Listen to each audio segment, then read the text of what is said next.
Tonight, we step into a smoky medieval world where dinner could mean eel pie, blood pudding, sour ale, roasted birds, or a bowl of pottage thick enough to stand a spoon in. These foods may sound strange today, but for medieval people, they were comfort, survival, status, and sometimes even medicine. So before we begin this quiet journey through muddy markets, candlelit halls, and monastery kitchens, please take a moment to like the video and subscribe to the channel if you enjoy relaxing history stories like this. Now settle in, get comfortable, and let's discover the weird foods medieval people actually loved. Hey guys, tonight you find yourself standing just inside the crooked gate of a medieval town, with cold stone at your shoulder, damp straw underfoot, smoke caught in the rafters of a nearby guardhouse, and distant bells rolling softly through the river mist. Your boots are heavy with mud. Your cloak smells faintly of wet wool and horse breath, and the torchlight along the wall trembles as if it too would rather be in bed.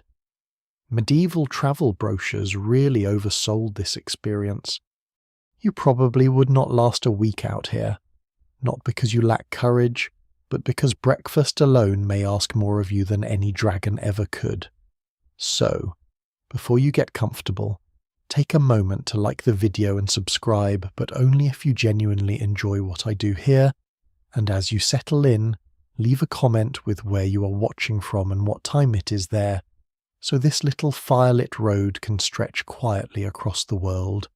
Now, dim the lights, maybe turn on a fan for that soft background hum, and let's ease into tonight's journey together. The gate groans behind you, and you step into the waking town just as the first pale line of morning touches the roof tiles. The street is narrow, uneven, and shiny with yesterday's rain.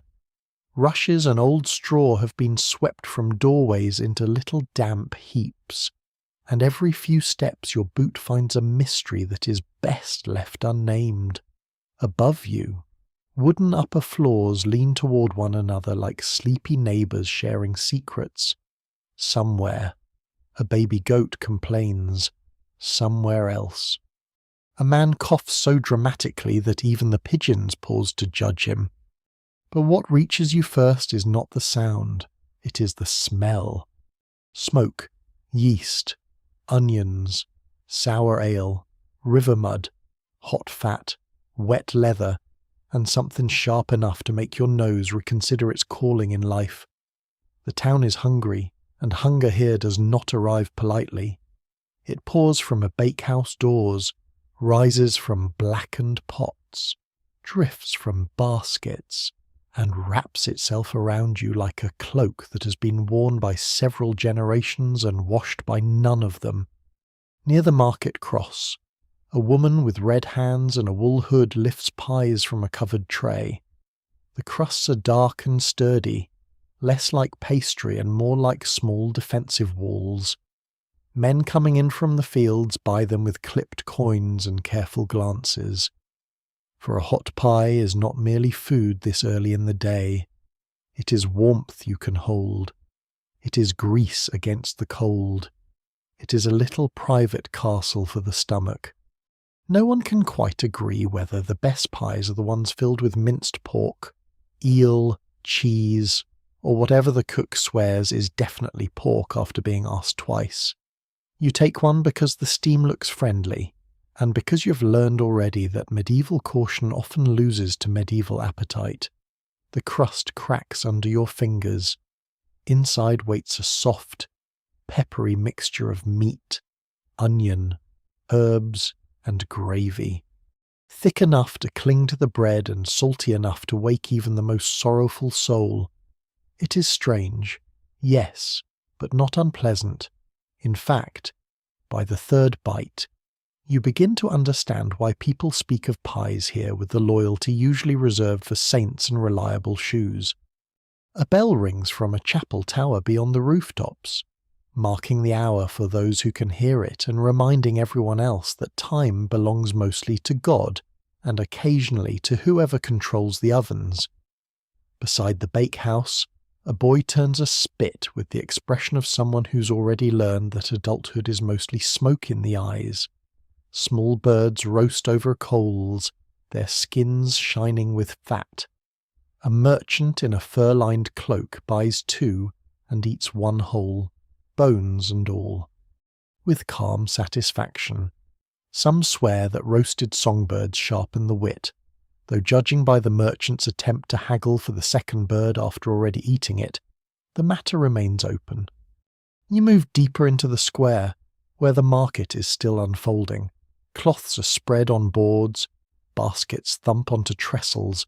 A fishmonger lays out eels like dark ropes beside smoked herring and salted cod, their silver skins dulled by brine. The fish smell is powerful enough to feel architectural, yet townsfolk gather eagerly, rubbing cold hands, choosing carefully, arguing over price as if the fate of kingdoms depends on one extra herring. In a way, it does. A salted fish can survive a journey, a winter week, a Friday fast, a hungry child, a bad harvest, and possibly the cook's imagination. That makes it a miracle, though not one often painted in gold leaf. Near a tavern door, a man pours warm ale into wooden cups. The ale is cloudy, thick, and safer than much of the water, though not so safe that you would write home proudly about it. You drink, and it tastes of grain, smoke, sourness, and comfort. There is no crisp freshness here, no bright foam, only a dull, nourishing warmth that settles in the chest. A carter beside you sighs as if the cup has forgiven his sins. His cart wheel, cracked and badly bound with iron, leans against the wall behind him like a tired witness.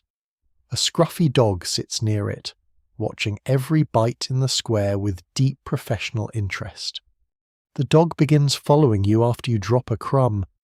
This is how many medieval friendships begin with accident, suspicion, and bread. At a stall beneath a faded awning, an old woman sells little cakes made with honey, oats, and spices. They're hard as roof tiles, but sweet enough to feel luxurious. Beside them sit bowls of pickled roots, pale and wrinkled from vinegar, beloved by travellers because they wake the tongue and keep longer than hope. You try one. Your face tightens before you can stop it, and the old woman nods as though you have complimented her family, even now. It is hard to tell whether medieval people love sharp flavours because they enjoy them, or because winter has taught them not to be picky. A priest passes carrying a small reliquary wrapped in cloth, and a few market women cross themselves. One whispers that food bought after seeing a relic keeps better, unless the saint is offended by the seller's scales. Those who tell the tale never fully agree, but no one laughs too loudly. In this town, belief lives beside bargaining, and superstition sits comfortably next to breakfast. A charm may hang near a sausage, a prayer may be muttered over ale. A cook may blame spoiled broth on bad air, envy, moonlight, or a neighbour with suspicious eyebrows. You stand near the market cross as the morning brightens. Smoke loosens above the chimneys. The bells fade into ordinary clatter. The dog leans against your boot as though you have been chosen. Around you, people eat what they can afford, what they can preserve, what custom permits, and what hunger has taught them to love. Their foods may seem odd from a softer age, yet here, with cold fingers wrapped around a hot pie, with sour ale warming your throat and river mist lifting from the stones, the strangeness begins to soften. You chew slowly, you listen, you let the town wake around you, one bell, one bite, one smoky breath at a time. You leave the market square with the warmth of the pie still resting in your hands, though the last of it has already vanished into you, leaving only a shine of grease on your fingers and a faint sense that breakfast has won the argument. The scruffy dog follows at your heel, pretending not to follow, which is the oldest trick known to hungry creatures and most minor officials. Behind you, the bell in the chapel tower gives one more mild complaint to the morning, and ahead, beyond a row of crooked houses, smoke rises from a low cottage tucked beside a narrow lane. The lane is softer here, churned by hooves, clogs, and rain into a brown ribbon that clings to everything it touches. You pass a woman shaking out rushes from her doorway, sweeping old reeds, crumbs, ashes, and yesterday's tiny disasters into the street. Fresh rushes wait in a bundle against the wall, sweetened with a little dried lavender, though the sweetness is fighting a brave but losing battle against damp wool, pig pens, and humanity in general. A man with an iron key hanging from his belt ducks beneath an oak lintel and glances at you with the careful look people give strangers when strangers might be tax collectors, pilgrims, thieves, or merely lost. From the low cottage comes the smell of pottage. It is not a delicate smell. It is thick, greenish, smoky, onion-heavy, and steady, like a blanket that has opinions. You step inside when invited by a bent-shouldered woman whose face is lined by cold winters and wood smoke. The room is dim even though morning has arrived outside. Soot-black rafters hold the shadows close. A small fire burns in the hearth, and above it hangs an iron pot, blackened from years of service, bubbling with the slow confidence of something that has seen kings come and go and has never cared. You sit on a low stool near the wall, where damp straw has been pressed flat beneath many feet. The dog slips in after you and settles with the innocent expression of a creature who has never stolen anything in its life, especially not from a table. A childless quiet rests in the cottage, though objects speak of labour everywhere: a spindle, a wooden bowl, a cracked ladle, a stack of coarse bread, a bundle of leeks, a clay jar sealed with cloth, a wool blanket folded near the hearth. The woman stirs the pot, and the surface rolls slowly, revealing beans, peas, onion, bits of cabbage, herbs, and yesterday's heel of bread dissolved into the broth until it has become less soup than edible weather. No one can quite agree whether pottage is best when it is fresh, old, thick, thin, green, brown, or so mysterious that only the pot remembers its beginning. In this house, it is simply what there is. Yet the woman speaks of it with affection, not apology. She's added leeks because leeks strengthen the blood, or so some swear. She has tucked in parsley because parsley helps the breath, though after this much onion the breath may need spiritual help as well. She has saved a few beans from the previous night and scraped in the soft part of a turnip, and now the whole thing breathes steam into the room. You take the wooden bowl she gives you and cradle it carefully. Heat seeps into your cold fingers. The first spoonful is earthy and plain, but not empty. The peas give weight, the onion gives sweetness, the leek gives a green sharpness, and the smoke from the hearth seems to have entered the broth as if invited. There is no single bright flavour, only a slow gathering of many small ones. You begin to understand why this humble food becomes the centre of the day.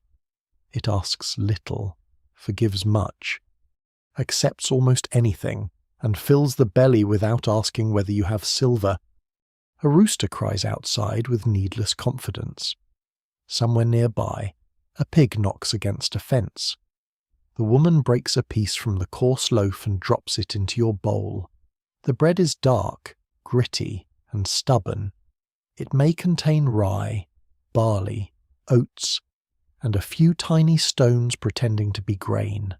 Still, once softened by the pottage, it becomes gentle enough. Medieval bread, you discover, often has the personality of a gatehouse until it is soaked into obedience. She tells you, in a quiet way, that some families keep a pot going for days, adding what they have when they have it: a handful of peas, a bruised apple, a bit of bacon if fortune smiles, a nettle leaf in spring, a scrap from a feast if a servant has generous fingers.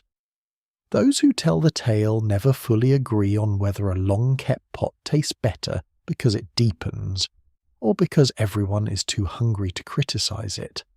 Either way, the spoon returns to the bowl. On a shelf near the hearth rests a little cloth packet tied with thread. The woman sees you looking and taps it with one finger.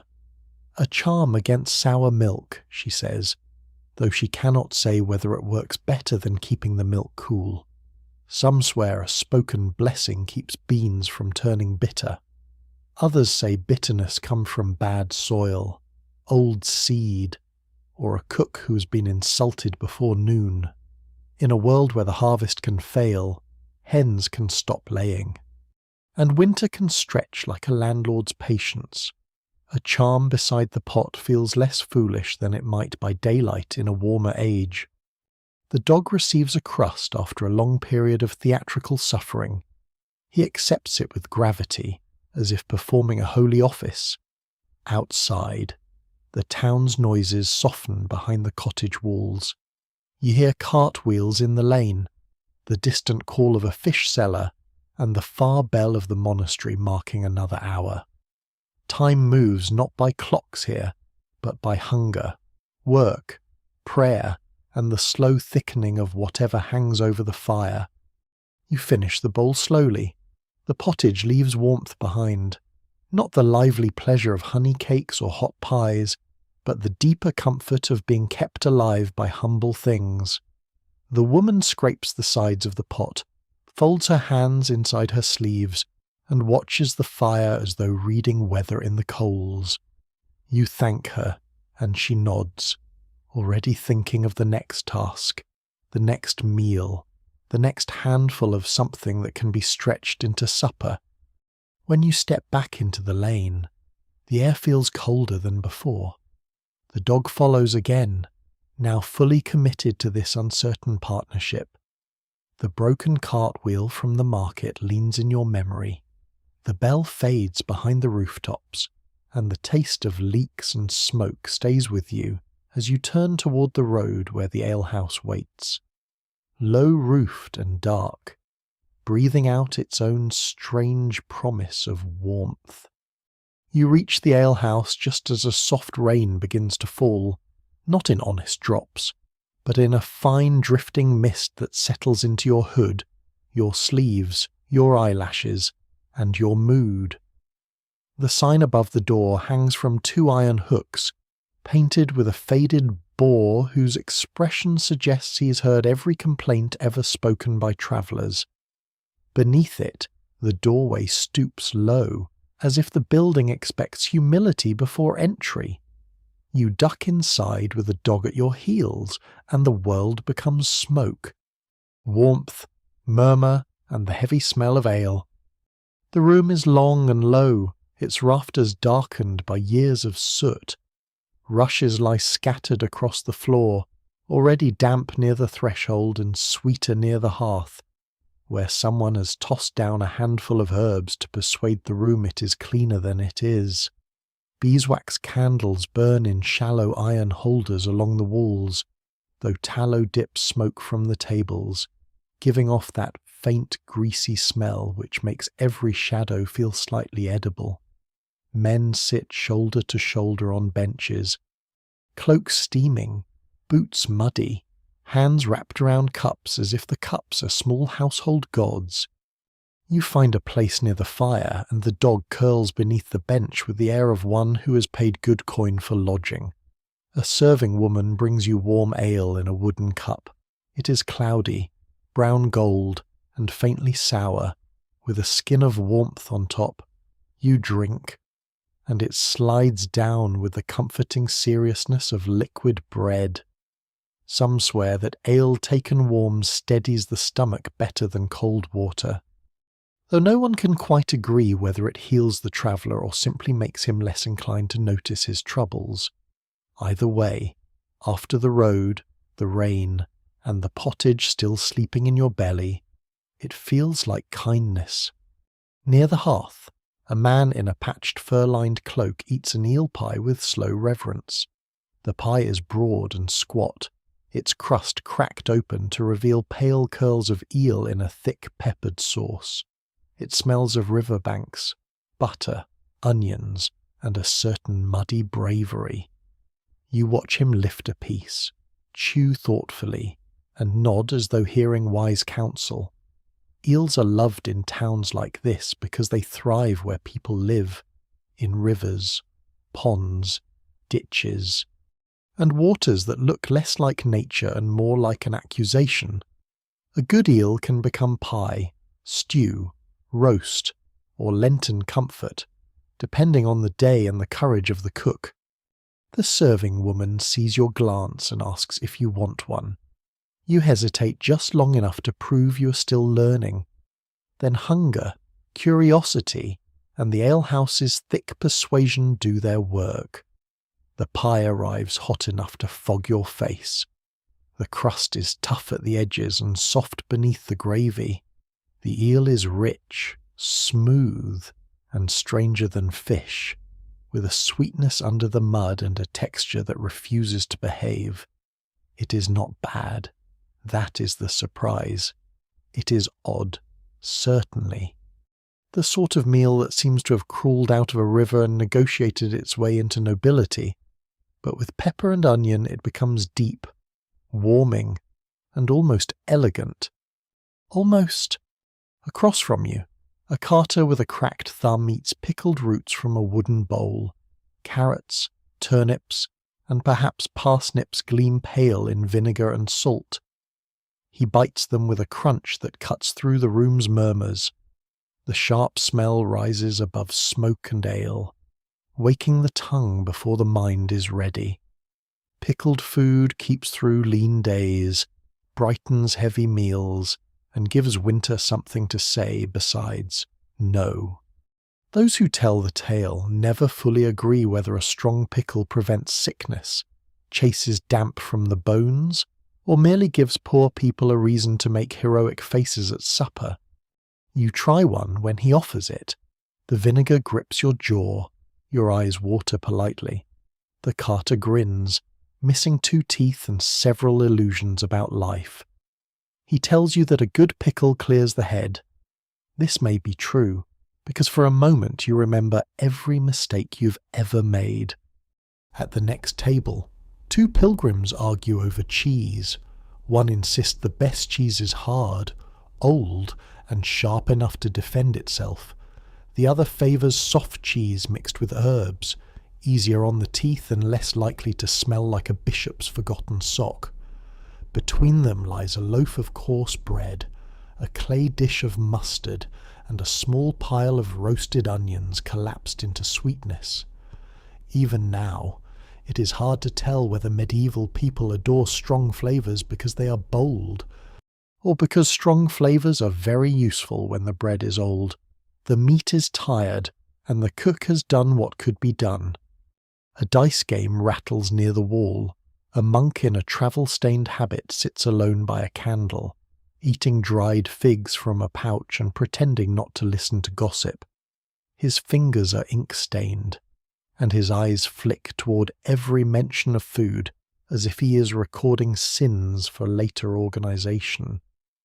You remember the small reliquary in the market and wonder whether this monk belongs to the abbey, whose bell you heard earlier. No one can quite agree whether monks are better at fasting or talking about fasting, but this one seems prepared to study the matter closely.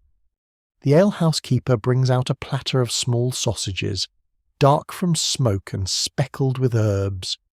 They are served with mustard so fierce that it might qualify as a folk cure. People reach for them eagerly.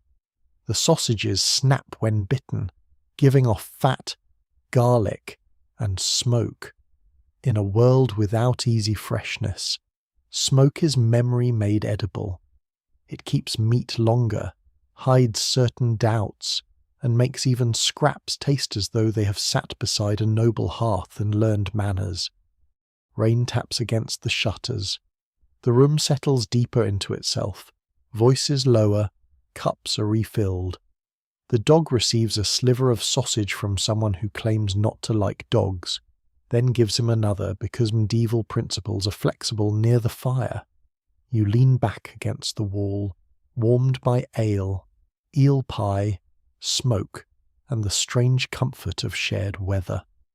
Outside, the road darkens under rain, but for now you remain where firelight trembles across cups and faces, where pickles bite, pies steam, and every odd food has a reason, a season, a superstition, or a hungry defender. The monk finally rises, gathers his pouch, and pauses at the door. When he steps into the mist, you feel the pull of the Abbey Road beyond town, where bells mark the hours and supper, if rumour tells true, smells strongly of fish. You leave the alehouse after the rain has softened into a grey hush, the kind of weather that does not fall so much as hover, clinging to cloak seams and eyelashes with monastic patience. The monk has gone ahead, his dark shape already swallowed by the lane beyond the town wall, and you follow at a slower pace with the dog beside you, both of you carrying the warmth of the hearth into the damp morning as carefully as if it were a candle flame.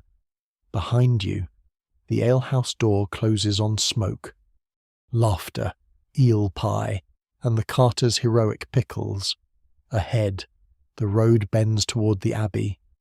The town gate stands open now, guarded by a boy with a spear too tall for him, and a man who looks as if he's been awake since the reign of some earlier king. Your boots pass from cobble to mud, and the world widens. Fields stretch on either side, low and brown under winter's hand. Crows step among the furrows like little black monks conducting serious business. Farther off, the abbey rises from mist and bare trees, its tower pale against the clouds, its bell giving a slow, measured note that seems to hang in the air long after the sound has gone. You walk toward it along a track bordered by thorn hedges. Damp wool presses against your shoulders. The dog trots ahead, then returns, then trots ahead again, as if checking whether the future contains food. A roadside shrine appears beneath an old ash tree, its little roof green with moss, its painted saint faded almost into the wood. Someone has left a crust there, perhaps for blessing, perhaps for birds, perhaps because even saints may appreciate bread when the weather is poor. No one can quite agree whether food laid at a shrine brings luck to the giver, mercy to the dead, or merely confidence to mice. Still, you touch the post as you pass, because this world teaches caution in small, quiet gestures. By the time you reach the abbey gate, the bell has rung again. The porter opens the wicket with an iron key large enough to unlock either a door or a minor destiny. He looks at you, at the dog, and at the mud on your boots. His face expresses the ancient hospitality of religious houses, which is to say he will let you in, but he wants heaven to notice the effort. You bow your head, and he leads you through a courtyard where rainwater gathers between stones and pigeons puff beneath the eaves. Inside the guest house, the air changes. It is still cold, but calmer, layered with beeswax, damp wool, old wood, and the faint dry scent of parchment. Rushes cover the floor in a thin golden mat. A narrow hearth burns at one end of the room, and travellers sit near it with the quiet gratitude of people who have stopped moving. You see the ink-stained monk from the alehouse seated at a table, his hood pushed back, his hands wrapped around a cup of small ale. He notices you and gives the smallest nod, as if the two of you now share a secret history of questionable eel. A lay brother brings food after the next bell. It is a fasting day. He tells the room, though he says it in the tone of someone announcing weather, not tragedy. Meat will not appear. Yet the table does not look empty. Wooden boards carry coarse bread, bowls of soft peas, dishes of onions cooked down until sweet, and fish in several forms, as though the nearby river has entered holy service. There is salted cod soaked until pliant, smoked herring gleaming with oil, and a pale stew of fish thickened with almond milk. Almond milk surprises you. It looks gentle, almost delicate, and it smells faintly sweet beneath the sharper scent of fish. In a place where cows give less in winter, where fasting rules turn milk and butter into troublesome questions, ground almonds mixed with water become a useful wonder. The monks favour it, not because life in the abbey is secretly luxurious at every hour, but because rules invite cleverness. Some swear that almond milk cools the humours and quiets the stomach. Others say it simply lets a cook pretend abstinence has not won too easily. You taste the stew. The fish is soft, the almond milk smooth, the onions sweet, and the pepper lively enough to remind you that spices travel farther than most pilgrims. It is strange, certainly, but comforting. The whole dish has the pale glow of candlelight, mild at first, then deeper as warmth spreads through you. Beside it, the salted cod has a firm chew and a briny strength that seems able to survive storms, sermons, and poor decisions. The herring is sharper, smoky and oily, leaving the lips shining. The dog, forced to remain under the table by the porter's raised eyebrow, watches each piece descend with deep spiritual anguish. Across the room, a younger monk carries in a covered dish with unusual care. Whispers move along the bench. Lamprey, someone says. You've heard the word before, spoken in markets with admiration and suspicion. The fish, if it can be called that without offending other fish, is beloved by some lords and remembered in tales because it is rich, strange, and costly when dressed properly. This abbey has only a small portion, cooked in sauce for an honoured guest whose name no one says clearly. Even now, it is hard to tell whether lamprey was loved because it tasted splendid, because it looked unsettling, or because powerful people have always enjoyed proving they're not frightened by supper. You receive only a spoonful of the sauce, dark with wine, spices, and the deep savour of the creature itself. It is intense, almost too rich after the pale fish stew. The ink-stained monk watches your face and, for the first time, smiles. It is not unkind. It is the smile of a man who's seen many travellers meet monastery food and discover that holiness can be surprisingly slippery.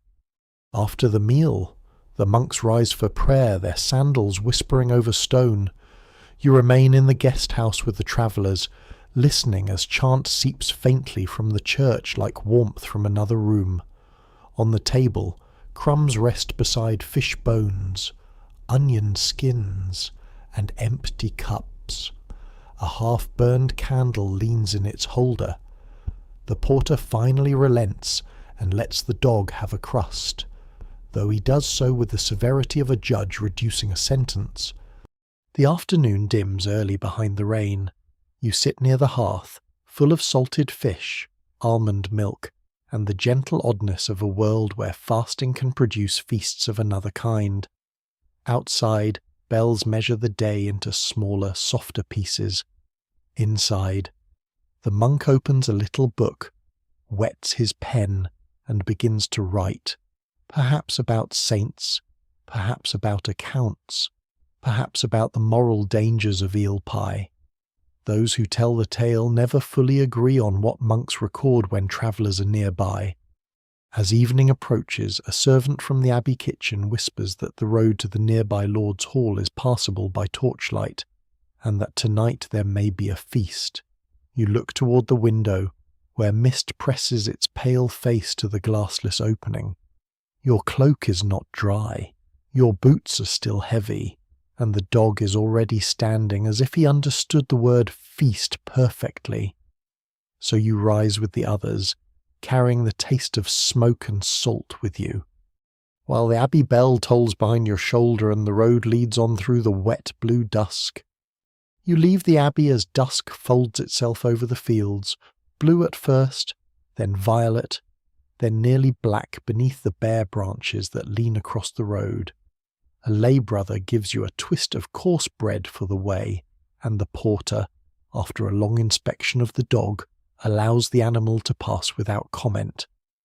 This feels generous until you remember the dog was never truly asking permission. Behind you, the abbey bell tolls again, deep and patient, measuring the evening into solemn pieces. Ahead, beyond the damp hedges and the rutted track, a lord's hall glimmers by torchlight. The road climbs slightly, your boots sink, lift, sink again. Wet wool brushes your neck. The half-burned candle from the guest house remains in your mind, leaning in its iron holder, its small flame trembling near the ink-stained monk's hand. You imagine him still writing by beeswax light, perhaps noting the day's accounts, perhaps recording a miracle, perhaps inventing a stern little sermon against travellers who ask too many questions about lamprey. No one can quite agree whether monks judge silently more often than other men, or whether their hoods merely make it easier to look thoughtful. The dog trots close now, nose lifted. He smells the hall before you see it fully. Smoke spills from roof vents. Torches burn beside the outer yard. Men call to one another near the gate, and horses shift under blankets, their breath white in the cold. A servant leads you through the yard after hearing you came from the Abbey Road, which makes you sound more respectable than the mud suggests. The hall door opens, and warmth pours out as thick as broth. Inside, the world grows golden. Rushes cover the floor, freshly scattered and mixed with sweet herbs that try bravely to master the smell of many boots, wet cloaks, dogs, onions, and ambition. Beeswax candles shine in sconces along the walls. Tapestries stir faintly where draughts slip between stones. The high table stands on a raised dais, and below it long boards rest on trestles, crowded with cups, knives, trenchers, salt dishes, and hands already reaching. Soot-black rafters disappear into shadow overhead, holding the smoke in slow grey layers. Torchlight licks the faces of saints painted on a screen, who appear to be watching supper with grave concern. You are guided to a lower bench among travellers, lesser servants, and a man who claims to be a messenger, though his pouch contains mostly walnuts. The dog is told firmly to stay beneath the table. He obeys with such dignity that you suspect he has done this many times. Then the food begins to arrive. First come loaves of fine white bread for the Lord's table and darker bread for everyone else, which is the sort of social lesson that needs no priest to explain it. Then bowls of spiced sauces, sharp with vinegar, sweet with dried fruit, and coloured deep red, yellow, and green. A servant whispers that one sauce has been brightened with saffron, another with parsley, another with sandalwood or alkanet, though those who tell the tale never fully agree which cook uses what when the Lord is not looking. Colour matters here. A noble table must please the eye before it troubles the stomach. You watch a cook's boy carrying a dish that wobbles. It is a jelly, clear amber around bits of fish and herbs, trembling with each step as though frightened by its own importance. The hall murmurs appreciatively. You have seen mud puddles with more confidence, yet everyone seems delighted. Jellied dishes are prized because they prove labour, skill, and access to bones, feet, skins, spices, and time. To make broth set firm is to show that the kitchen has power over nature, or at least over leftovers. Some swear that a good jelly strengthens the limbs, especially in winter. Others say it strengthens only the cook's reputation. A slice reaches your trencher. You touch it with the tip of your knife. It shivers. This is not reassuring behavior from food. Still, when you taste it, the jelly melts into savory broth, faintly sharp, faintly sweet, carrying the memory of fish, pepper, and herbs. It is odd, but not foolish. Cold foods are rare luxuries in a hot kitchen world, and a dish that holds its shape until it vanishes on the tongue feels almost magical, though the magic is mostly patience and collagen. Not that anyone here uses such a word. Next comes a peacock. Not exactly a whole roasted peacock as nature provided it, but a roasted bird dressed again in its own splendid feathers, carried high on a platter as musicians scrape at strings near the wall. The feathers shimmer blue-green in the candlelight. The bird's head rises proudly, though its opinions are no longer available. Everyone looks. That is the purpose. You suspect the taste may be less important than the entrance. Medieval noble food often behaves like a person seeking attention at court. If it can arrive disguised, gilded, coloured, rebuilt, or pretending to be alive, so much the better. No one can quite agree whether such displays delight the guests because they are beautiful, because they are expensive, or because people enjoy being reminded that somewhere, several cooks have had a much harder day than they have. A servant near you mutters that peacock meat can be tough unless treated kindly, and from his expression you gather this particular bird may have led a difficult emotional life. You receive a small piece from another roasted fowl instead, dark with cloves and pepper, served with a sauce of wine, breadcrumbs, and sour grape juice. The taste is bright, warm, and rich, much sharper than the cottage pottage and more restless than the monastery fish. Spices bloom through the mouth like distant market cinnamon, ginger, pepper, things carried by ships, pack horses, merchants, tolls, and stories. A pinch of such spice can tell the whole hall that its lord's reach extends beyond the nearest muddy field. Whether the lord's accounts agree is another matter. Between dishes, servants move with practised speed, replacing trenchers, pouring ale, wiping spills with cloths that have surrendered long ago. At the high table, a carved subtlety appears, a little castle made of sugar and almond paste, with tiny towers and walls dusted pale as frost. Sugar is still a marvel here, treated less like common sweetness and more like medicine, spice, and treasure all at once. The guests admire it with the reverence usually given to relics. Though unlike several relics you've seen today, this one is probably what it claims to be.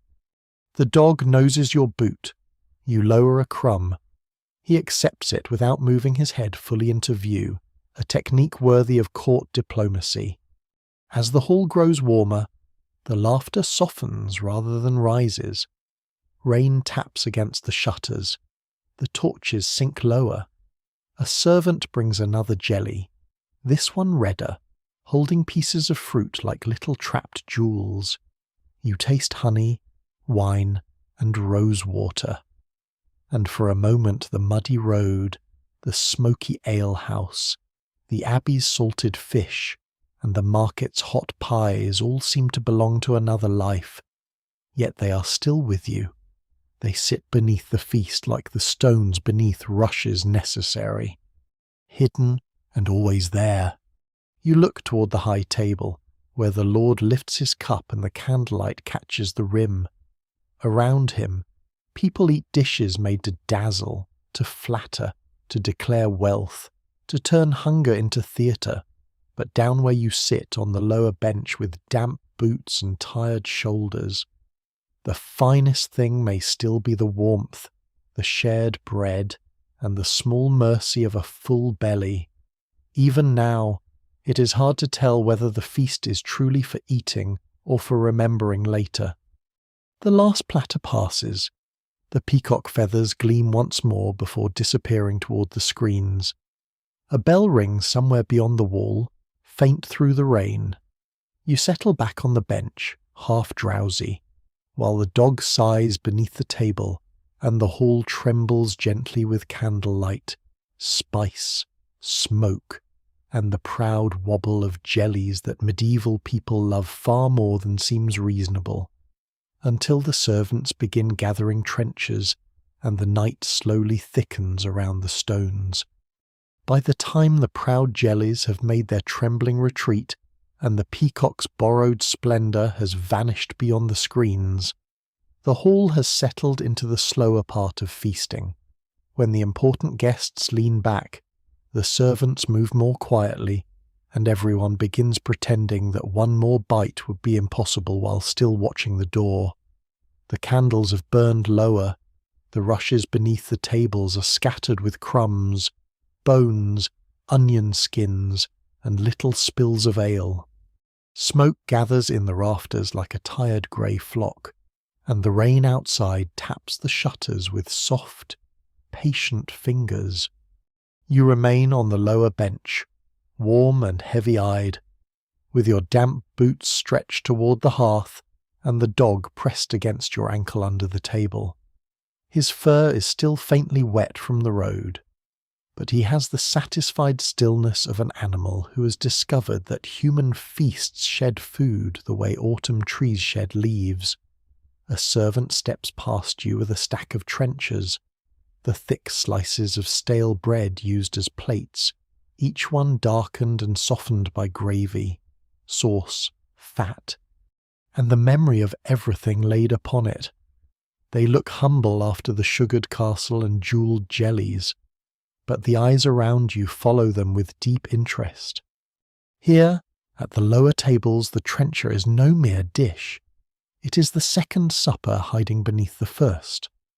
A young kitchen boy sets one before you, soaked at the centre where meat juices and spiced sauce have gathered.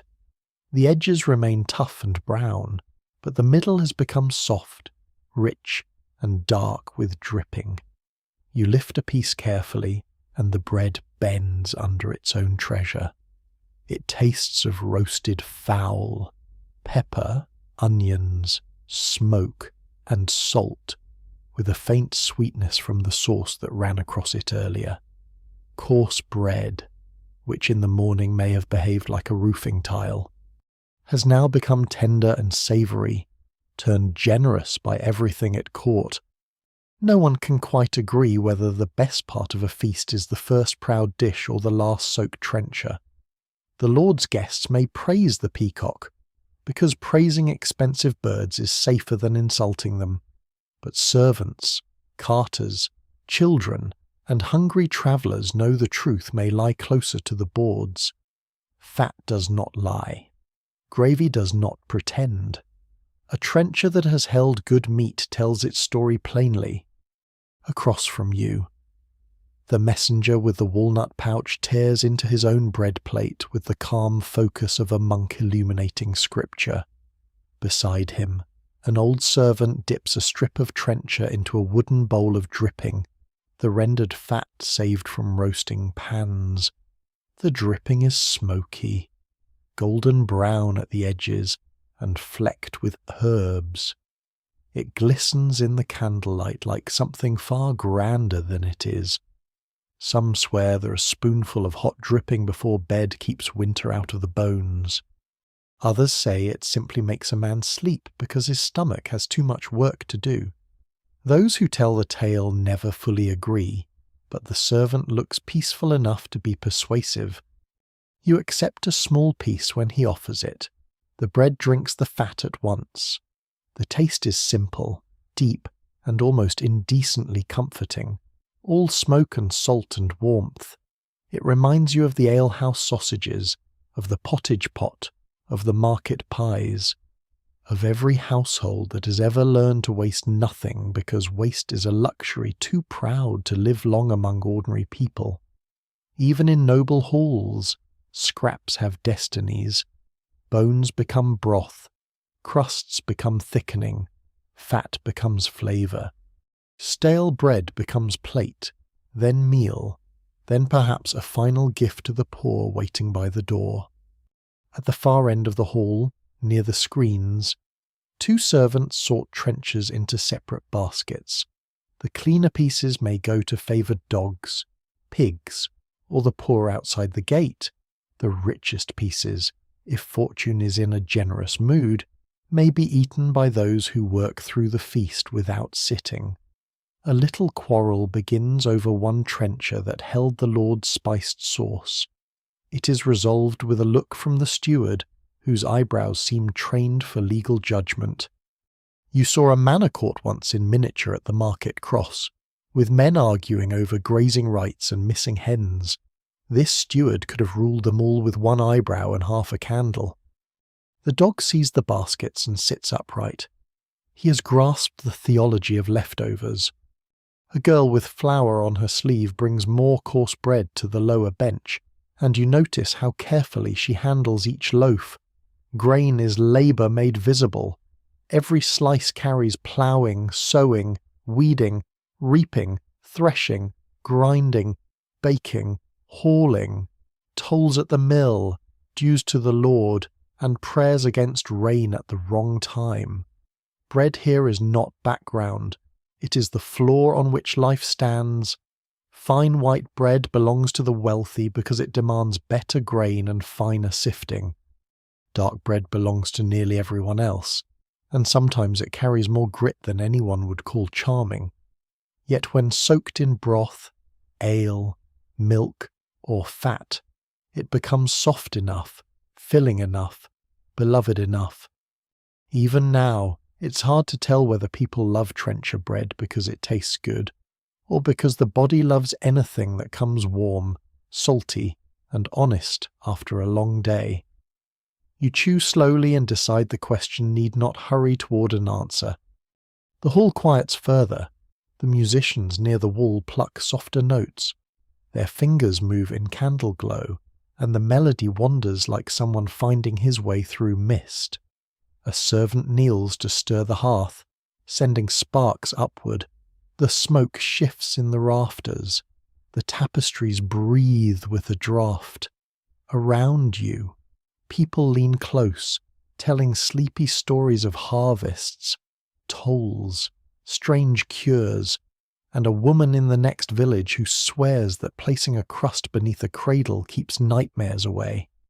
No one quite knows whether the crust must be blessed, salted, or simply old enough to frighten spirits on its own. You listen, warmed by the fire and by food that has travelled from grandeur into usefulness. The feast-bright show has passed, but this lower table comfort feels more enduring. A sugared castle can astonish the eye. A gravy-soaked trencher can quiet the whole body. In a place of cold roads and uncertain harvests, that may be the greater marvel. At last, the steward orders the boards cleared. Cups are gathered. The remaining trenchers are carried away. A few poor folk wait beyond the side door, cloaks drawn tight against the rain, and the servant with flour on her sleeve brings them a basket without ceremony. The dog receives a corner that has known both foul and dripping, and his expression becomes so solemnly grateful that for a moment he appears almost holy. You rise from the bench slowly. Your legs remember the road. Your cloak smells of smoke, wet wool, and roast fat. Somewhere outside, beyond the gate, the night has deepened. The broken cart wheel from the morning leans in your thoughts. The abbey bell lingers in memory, and the taste of soaked bread stays with you as you follow the servants toward the side passage, where talk of tomorrow's market runs quietly ahead like a little stream through the dark. You pass from the Lord's Hall into the side passage where the warmth thins at once.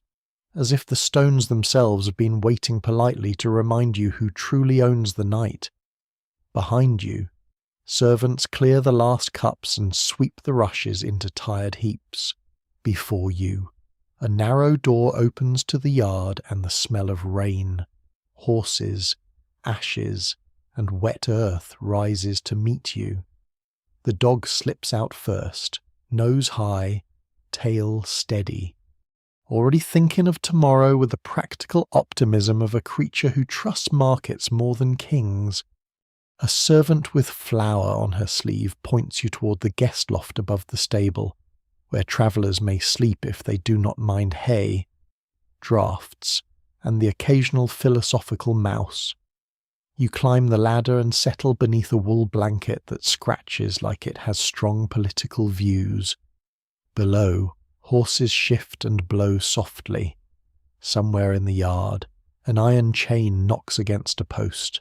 The feast settles heavily in you: jelly, spiced sauce, dripping, coarse bread. And the memory of that proud peacock entering the hall as though it had personally financed the manor. Sleep comes in broken pieces. You wake once to hear rain easing. You wake again to the soft scrape of a broom below. Near dawn, before the sky has chosen a colour, a bell rings somewhere distant, and the manor yard begins to stir. The dog, who has apparently slept beside your boots without asking, stands and stretches with great dignity, as if he has guarded you from hay all night. You climb down into the pale morning and follow the sound of the wheels toward the road. By the time you return to the town market, it has transformed. Yesterday's square, damp and half awake, now bristles with stalls, awnings, baskets, barrels, cages, trestles, and people speaking over one another as if volume alone can improve a bargain. Market tolls are collected near the entrance by a clerk with a wax tablet and a face that suggests joy is taxable. A man argues over the fee for bringing in onions. A woman complains that her hens are being judged unfairly. Somewhere, a goose escapes and immediately becomes the most purposeful creature in the square. You step among the stalls with the dog close at your heel. The ground is layered with straw, mud, spilled grain, cabbage leaves, and the crushed remains of things no one wishes to identify before breakfast. Yet the air is lively, almost festive. Smoke rises from braziers. Bells ring from the church. A seller of pilgrim badges calls out charms of St. James and St. Thomas, while beside him another man sells sausages that may require more faith than any badge on the table. Then you see the blood puddings. They sit in dark coils on a board, glossy, rich, and a little alarming in the grey light. A woman with square hands slices one open, revealing a dense mixture of blood, oats, fat, onion, and herbs. Steam rises. Men buy pieces wrapped in leaves, eating them with bread and mustard while nodding as though this is exactly what morning was invented for. No one can quite agree whether blood pudding strengthens the body, warms the blood, or merely proves that medieval cooks look at every part of an animal and say, yes, we can make that into supper. Still, there is no waste in it, and in this world, thrift is almost a virtue with its sleeves rolled up. You accept a small slice. It is soft, savoury, earthy, and richer than expected, held together by oats and smoke. The mustard bites through it sharply. Your first thought is uncertainty. Your second is that you might understand. The flavour is deep in a way poor food often learns to be, built from necessity, fat, salt, and a refusal to throw away anything useful. The dog looks up at you with an expression of moral injury, but you do not share this time. Some friendships must survive boundaries. Beyond the pudding stall, a boy turns tiny birds on skewers above a brazier. Their skins crisp and crackle. Nearby, A vendor sells roasted onions, chestnuts, and little cakes made with barley and honey. A man in a patched cloak tells anyone who will listen that hedgehog, baked in clay, is the finest woodland meat if prepared by someone who knows the old way. A woman beside him snorts and says the old way mostly tastes of clay. Those who tell the tale never fully agree whether hedgehog was common food, desperate food, or tavern boasting.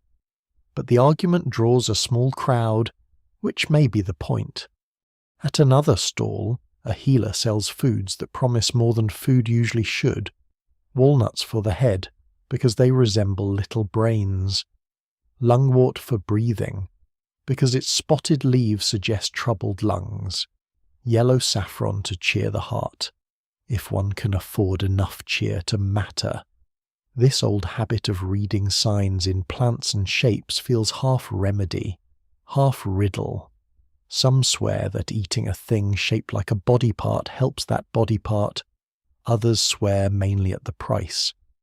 You watch a baker buy fennel seeds for digestion and tuck them into his pouch as solemnly as if he has purchased a private physician. The market grows louder as the morning brightens. A fishwife slaps a carp onto a board with enough force to settle nearby gossip. Eels twist in a tub.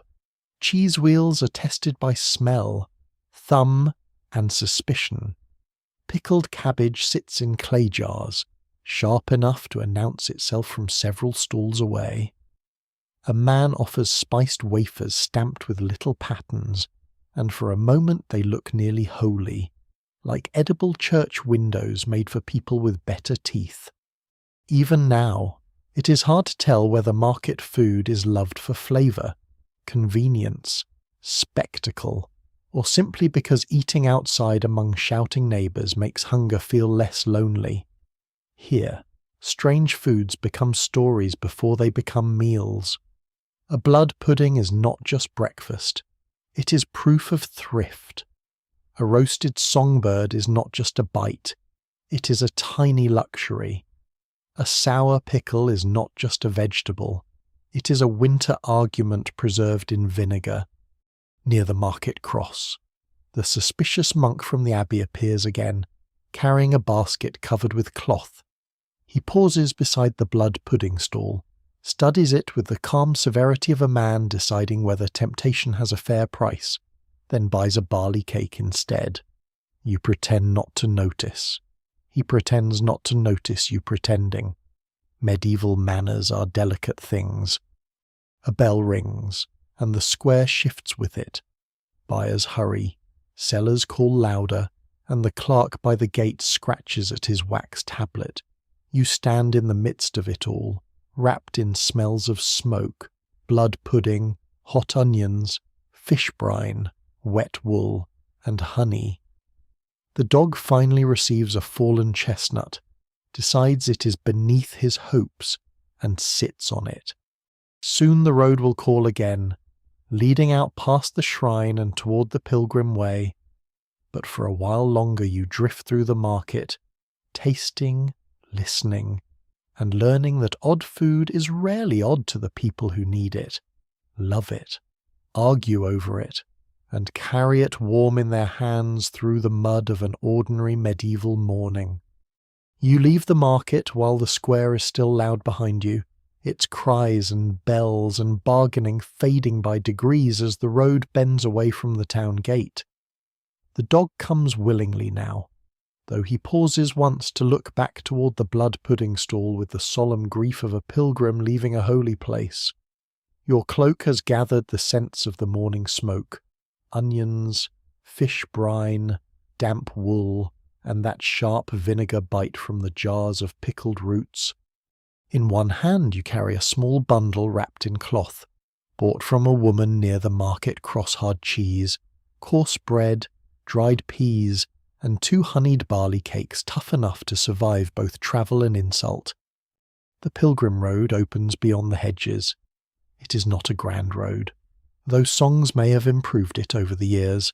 It is rutted, pale with old mud, lined with thorn, ash, and bare willow. with puddles lying in the wheel marks like dull pieces of sky.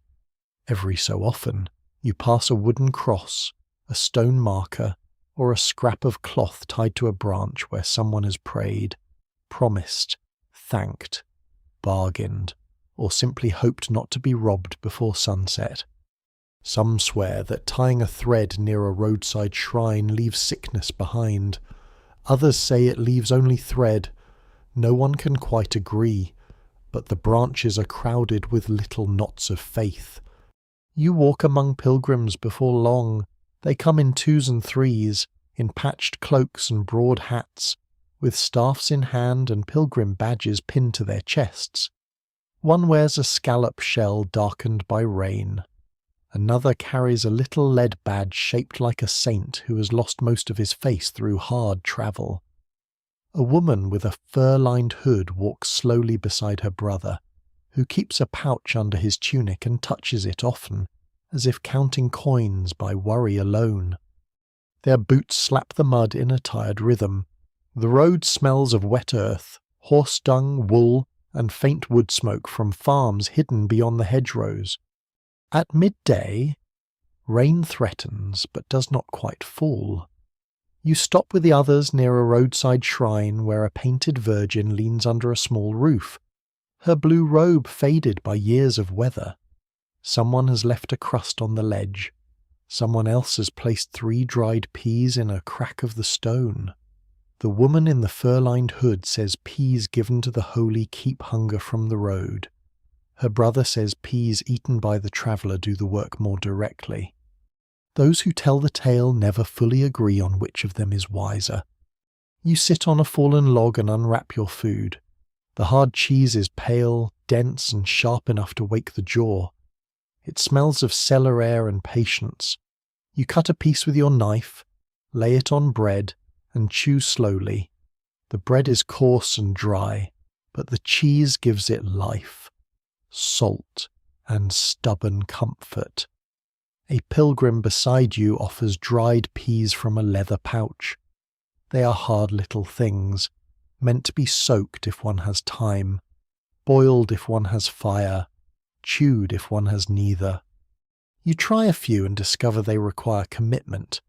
Medieval travel food, it seems, is often less a meal than a negotiation between teeth and destiny. Still, there is a quiet pleasure in food that can endure. Soft things spoil, fine things crumble, but peas, hard cheese, oatcakes, dried apples, and salted fish travel like loyal companions, asking no warm kitchen, no clean plate, no delicate treatment. They can cross hills, forests, rivers, and bad decisions. Some swear that a few fennel seeds chewed after road food keep wind from troubling the belly. The old man who tells you this gives the dog a look and adds that not all creatures have received the teaching. From another pouch comes a small round wafer, pale and thin. A pilgrim says it was blessed at a chapel 2 days back, though even now, it is hard to tell whether it is a holy wafer, a spiced wafer, or merely a very confident cracker. He breaks it into pieces and shares it around. You take a fragment. It tastes faintly of flour, honey, and smoke from the hands that carried it. Everyone eats quietly for a moment, not because the wafer is grand, but because food shared on a road gathers more meaning than food eaten alone by a well-swept hearth. The dog receives no blessed wafer, which he accepts as a theological injustice. A little farther along, you meet a peddler resting beside his cart. One wheel is bound with fresh iron, but the other leans in a way that reminds you of the broken cart wheel from the market. He sells tiny packets of salt, dried herbs, and crumbs of bread said to have touched a saint's shrine. The crumbs look suspiciously ordinary. The peddler looks suspiciously comfortable with suspicion. No one can quite agree whether relic-blessed crumbs protect travellers from fever, thieves, wolves, or merely from having too many coins. Yet a pilgrim buys one packet and tucks it close to his heart, and you cannot mock him.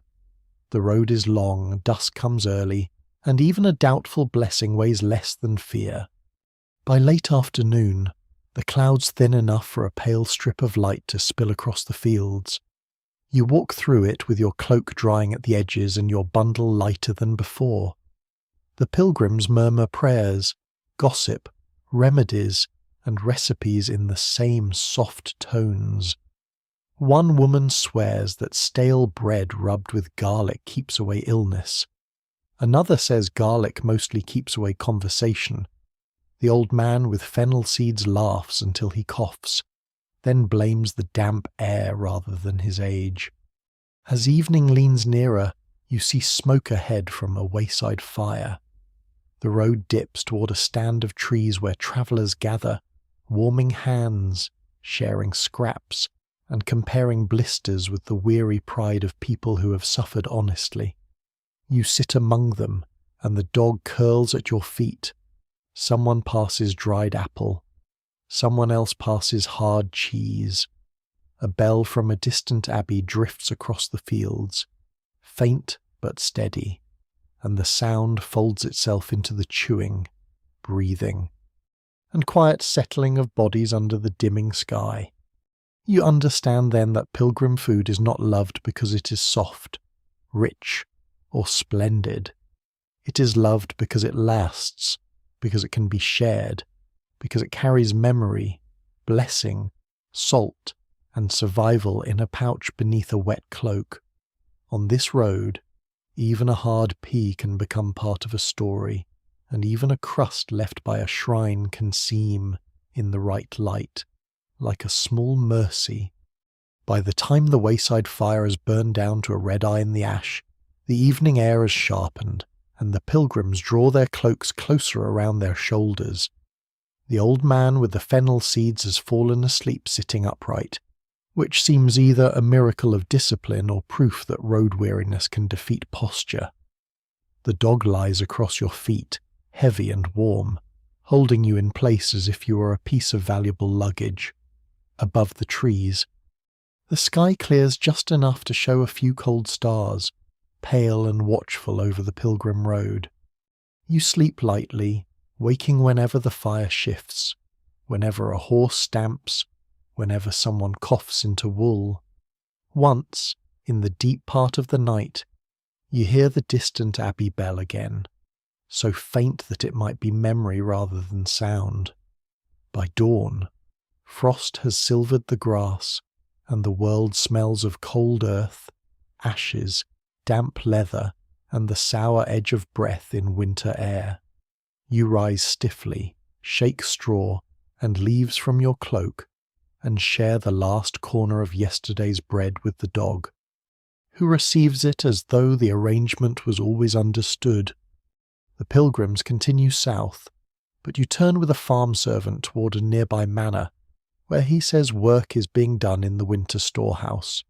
He speaks of it with the guarded affection some men reserve for treasure rooms, and in truth, when the harvest is far behind and spring still hidden, a storehouse is a kind of treasure room, not gold, not jewels, not saintly bones in polished cases, but barrels, crocks, sacks, hooks, strings, smoke-dark rafters, and the precious fact of food that has not spoiled. The manor lies low behind a ditch and a timber fence. Its roofs are grey with frost. A thin plume of smoke rises from the kitchen, and hens pick cautiously near the yard, each step suggesting doubt about the weather. You pass a byre where cattle breathe steam into the dimness, then follow the servant to an oak door banded with iron. He unlocks it with a key nearly as large as the abbey porter's, though this one guards onions instead of souls. The storehouse air rolls out cold, dry, and layered with smell-salt meat, smoked fish, apples, old straw, vinegar, grain dust, dried herbs, and the faint sweet rot of things being watched carefully. Your eyes adjust slowly. Hams hang from beams, dark and hard at the edges. Strings of onions and garlic sway near the wall. Barrels of salted pork stand beside tubs of brine. Baskets hold wrinkled apples. Sacks of peas and beans are stacked on pallets above the floor, guarded from damp, mice, and careless feet. On shelves sit jars of pickled cabbage, mustard, preserved cherries, and fruits floating in honey like small amber secrets.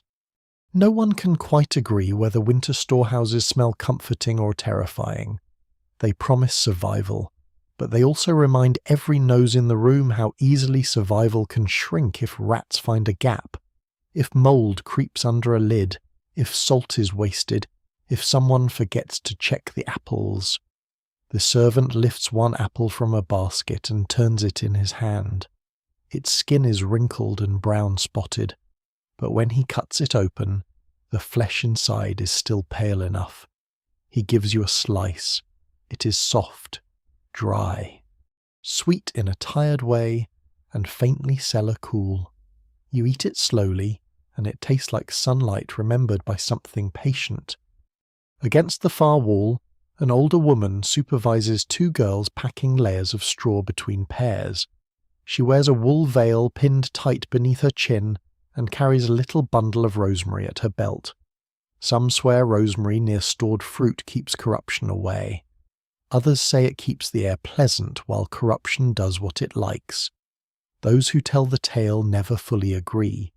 Yet the bundle hangs there all the same, because a storehouse welcomes every ally: salt, smoke, vinegar, cold, prayer, cats, charms, and a sharp-eyed woman with no patience for waste. She shows you a crock of fermented greens, pressed down beneath the stone. The smell rises strong and sour, lively enough to push sleep from the skull. You taste a small bite on the tip of a knife. It is sharp, salty, and bright, a green memory preserved against months of grey.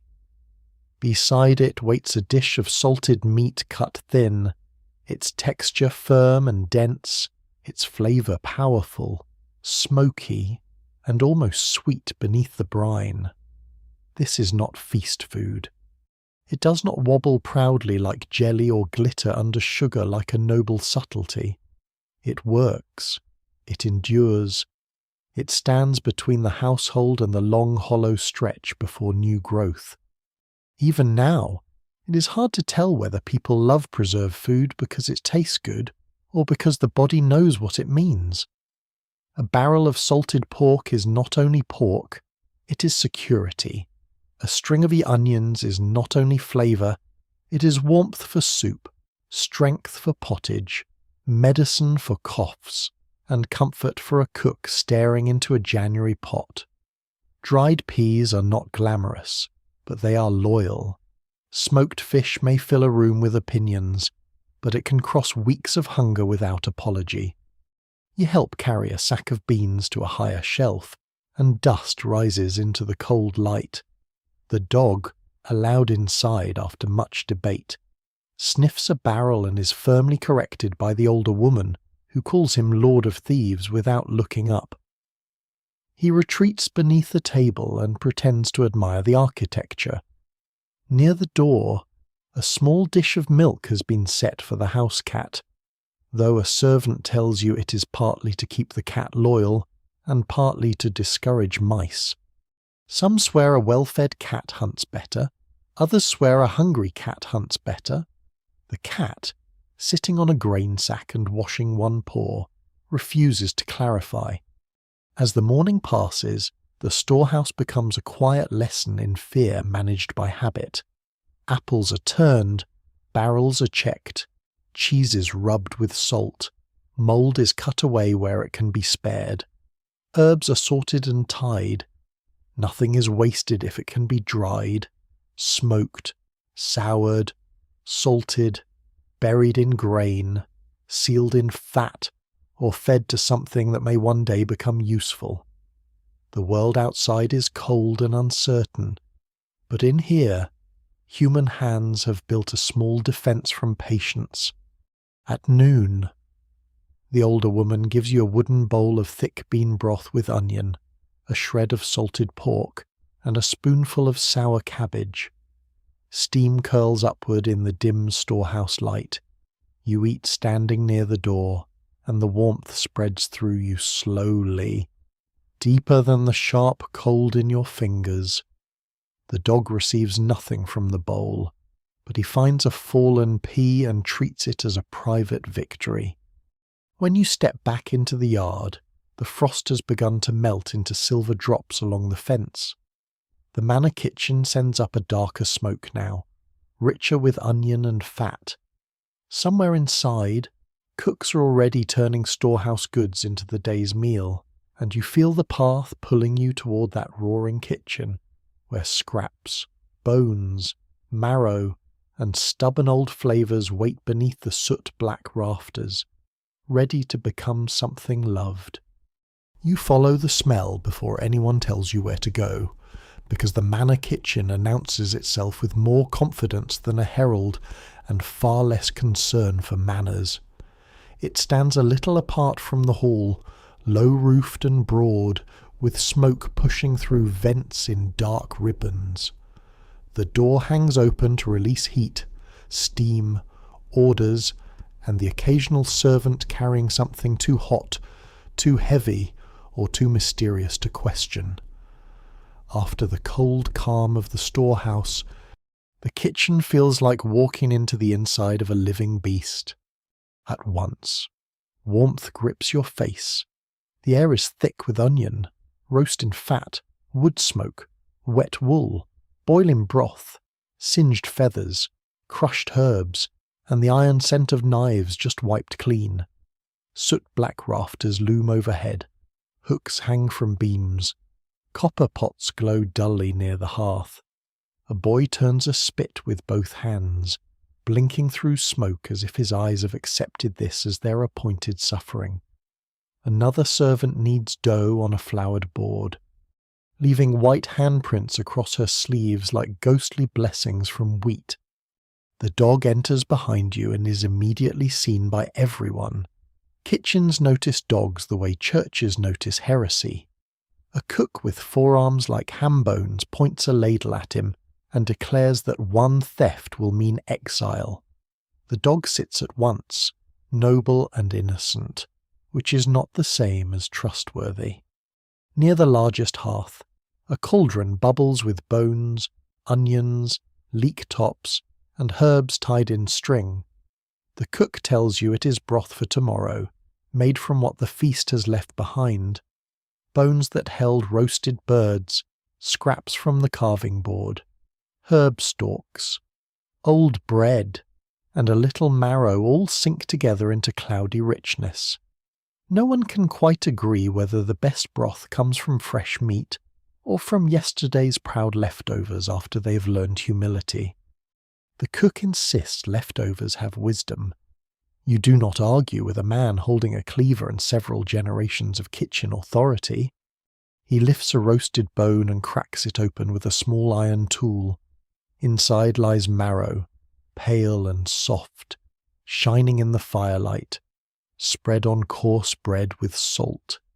It becomes a delicacy so simple it feels almost secret. You taste a little when offered, and it melts at once. Rich, warm, and deeply savoury, as if the animal's last gift has become butter for people who cannot afford much butter. Some swear marrow strengthens weak limbs and restores courage after sickness. Others say it mostly proves that even bones are not safe from a hungry household. Even now, it is hard to tell whether this is medicine, pleasure, thrift, or all three wearing the same apron. On a side table, the less glamorous treasures of the kitchen wait their turn: liver, heart, kidneys, tripe, trotters, bits of skin, and fat trimmed from cuts destined for better tables.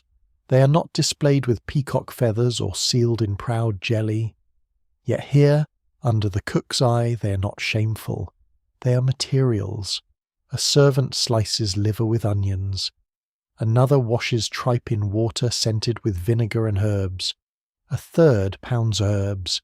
pepper, salt, and stale breadcrumbs with a stone mortar, making a paste that will thicken, sharpen, and redeem whatever doubts remain in the pot. Those who tell the tale never fully agree whether medieval people love offal because it is cheap, because it is nourishing, or because good sauce can persuade almost anything to behave. Watching the cook work, you suspect the answer is yes. He drops chopped onions into hot fat, and the smell changes immediately. It softens, sweetens, deepens. The whole kitchen seems to lean toward it. Onion is the quiet saint of poor and noble cooking alike, forgiving old meat, brightening beans, warming pottage, sweetening pies, and turning thin broth into something that feels cared for. Garlic follows, then herbs, then the dark pieces of liver. They hiss against the pan. The cook stirs with brisk confidence, and soon the sharp iron scent has mellowed into something earthy and rich. You accept a bite on a crust of bread. The texture is soft, the flavour strong, almost too strong at first, then rounded by onion and smoke. It is not courtly. It is not delicate. It does not ask to be admired from a distance. It simply arrives, fills the mouth, and settles into the body with the seriousness of winter food. The kitchen boy sees your face and grins. Better than it looks, his expression says, which may be the family motto of half the dishes in the Middle Ages. Beside the hearth, a pot of tripe stew simmers with leeks, mustard, and ale. The smell is bold enough to require courage. A servant swears it settles a troubled stomach. Another says it causes one thirst. The cook says both can be true, depending on the stomach. You taste only a spoonful, and the chew is strange but not unpleasant. The mustard cutting through the softness, the ale giving depth, the leeks lending their green comfort. It is the sort of food that makes you pause, then nod slowly. Not because you expected to enjoy it, but because the world has once again complicated your pride. Around you, the kitchen roars on. Pastry scraps are folded around chopped meat. Dripping is poured into a crock. A pot of onions for the servant's supper thickens beside the coals.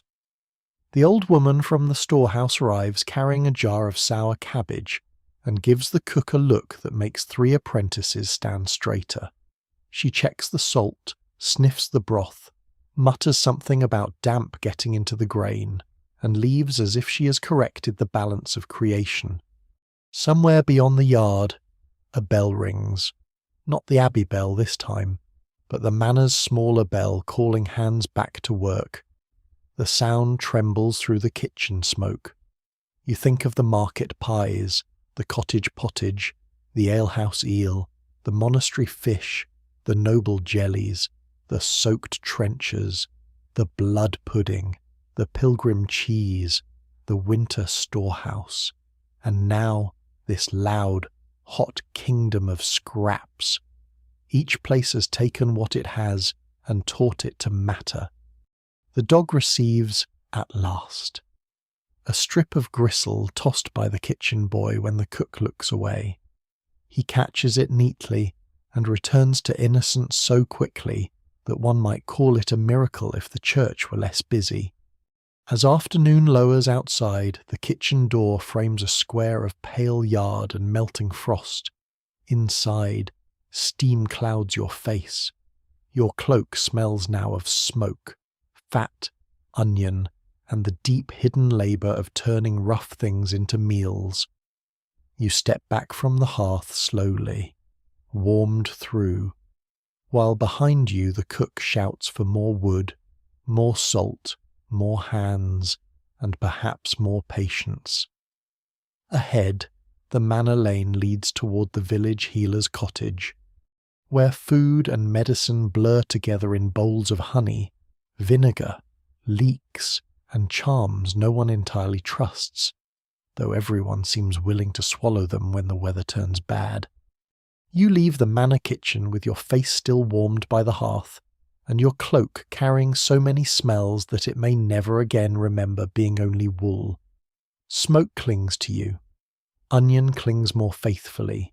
Somewhere deep in the weave, marrow, mustard, liver, sour cabbage, and roasting fat have joined hands and sworn an oath. The dog follows close behind, licking his chops with the solemn satisfaction of one who has survived exile, judgment, and a strip of stolen gristle. The lane beyond the manor dips toward the village, where cottages crouch beneath thatch darkened by rain and frost. Afternoon light lies low across the fields. The earth has begun to harden again as the day cools. Bare hedges scratch at the sky, and a few crows flap toward the churchyard with the air of officials returning late from business. In the distance, the bell rings once, small and plain, less grand than the abbey bell but closer, more homely, like a reminder spoken from the next room. You walk past a smithy where the fire glows red behind an open door, past a pen of sleepy pigs, past a row of cabbages tucked under straw against the cold. At the village edge stands the healer's cottage, low and crooked, with bundles of herbs hanging beneath the eaves, rosemary, sage, thyme, yarrow, and plants you cannot name sway in the damp air. A horseshoe is nailed above the door. Beside it hang a little charm made of red thread, bone, and something that might be dried root or might be best not studied too closely before supper. No one can quite agree whether the healer is wise, lucky, dangerous, blessed, stubborn, or all of these depending on the moon. The villagers call her when a child coughs, when a cow stops giving milk, when a tooth aches, when the belly rebels, when sleep will not come, and when the priest's Latin has not worked quickly enough. She opens the door before you knock, as though she has heard your boots in the mud, or has been expecting anyone foolish enough to arrive smelling like an entire kitchen. Inside, the cottage is dim and warm. Rushes cover the floor mixed with dried lavender and crushed mint. Beeswax candles burn near a small shelf of jars, though most of the light comes from the hearth, where a pot simmers gently. The room smells of honey, vinegar, smoke, dried leaves, garlic, and wool blankets warmed near the fire. Iron keys hang from a peg. A mortar and pestle sit on a table beside a knife, a wooden spoon, a bowl of leeks, and a dish of dark honey so thick it shines like polished amber. The healer gestures you to a stool. The dog settles immediately near the hearth, with the confidence of a patient who has invented symptoms. She's old, or perhaps only weathered by many years of listening to complaints. Her hands move steadily as she slices leeks into a bowl. Leeks, she says, are good for the blood, the breath, the stomach, the winter, and men who refuse to wear proper cloaks. Some swear leeks draw sickness downward and out. Others say they mostly draw tears from the eyes when cut sharp. Those who tell the tale never fully agree, but the village eats them either way, in broth, pottage, pies, and remedies that taste suspiciously like supper with a sermon attached. She sets a small cup before you. In it is warm water, honey, vinegar, and crushed herbs. The smell is sharp and sweet at once. You sip cautiously. It bites first, then soothes. Honey softens the throat. Vinegar wakes the mouth. Herbs trail behind with a green bitterness. It is not unpleasant, though it tastes like a negotiation between comfort and punishment. Medieval remedies often understand that if a cure tastes too kind, people may doubt it is working.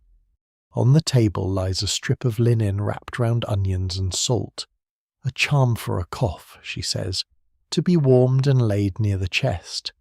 Nearby, garlic cloves sit in a dish beside mustard seeds and dried sage. Garlic is praised against worms, chills, bad air, and sometimes unwanted company. Mustard clears the head. Sage strengthens memory, though the healer adds that it cannot help a man who never had much to begin with. This is said so quietly that it takes a moment to realize it was a joke, and by then it has already settled comfortably into the room. Even now, it is hard to tell where food ends and medicine begins. A bowl of broth can treat weakness, a spoon of honey can ease the throat, vinegar can preserve roots, sharpen sauces, clean wounds, or humble the tongue. Fennel seeds can season bread and calm the belly. Ale can nourish, cheer, and excuse several poor decisions. In this cottage, every edible thing seems to carry more than one duty, as if the whole pantry has been pressed into service against winter, damp, hunger, fear, and the general inconvenience of having a body. A young woman arrives carrying a child's wool cap in her hands, though no child comes with her. She asks for something to help bad dreams. The healer takes a crust of bread, marks it with the handle of her knife, sprinkles it with salt, and wraps it in cloth. Place it near the bed, she says, but not where mice can find it, because mice have no respect for healing. Some swear salted bread turns away nightmares. Others say a warm stomach before sleep does more good. No one can quite agree, and perhaps both are kinder than doing nothing. The dog lifts his head at the word bread. The healer looks at him once. He lowers his head again, cured of hope. You're given a little broth next, thin but fragrant, made with leeks, barley, garlic, and a small spoon of butter saved for strength. It tastes humble, green, and deeply warming after the road. You drink it slowly from a wooden bowl while the healer grinds dried herbs in her mortar. The sound is soft, steady, almost sleepy stone against stone, leaf becoming powder, belief becoming habit. Outside, the village murmurs into evening. A door closes. A hen protests. Someone calls for a boy named Martin, who is almost certainly hiding from chores. On a shelf above the hearth rests a tiny pilgrim badge, bent at one corner, and beside it a little packet of relic blessed crumbs, not unlike those sold by the peddler on the road. You glance at them, and the healer follows your eyes. She says a blessing never hurts if one has already boiled the water, washed the cloth, and kept the broth hot. It is the most sensible theology you have heard all day. Shadows lengthen. The candles burn lower. You thank her, and she sends you away with a small twist of fennel seeds for the belly, and a warning not to eat too much rich food at noble tables. This advice has arrived somewhat late, but wisdom often does. The dog receives one leek end by accident, rejects it with sorrow, then carries it outside anyway, unwilling to abandon a possible future. The lane is dim when you step back into it. Smoke rises from cottage roofs.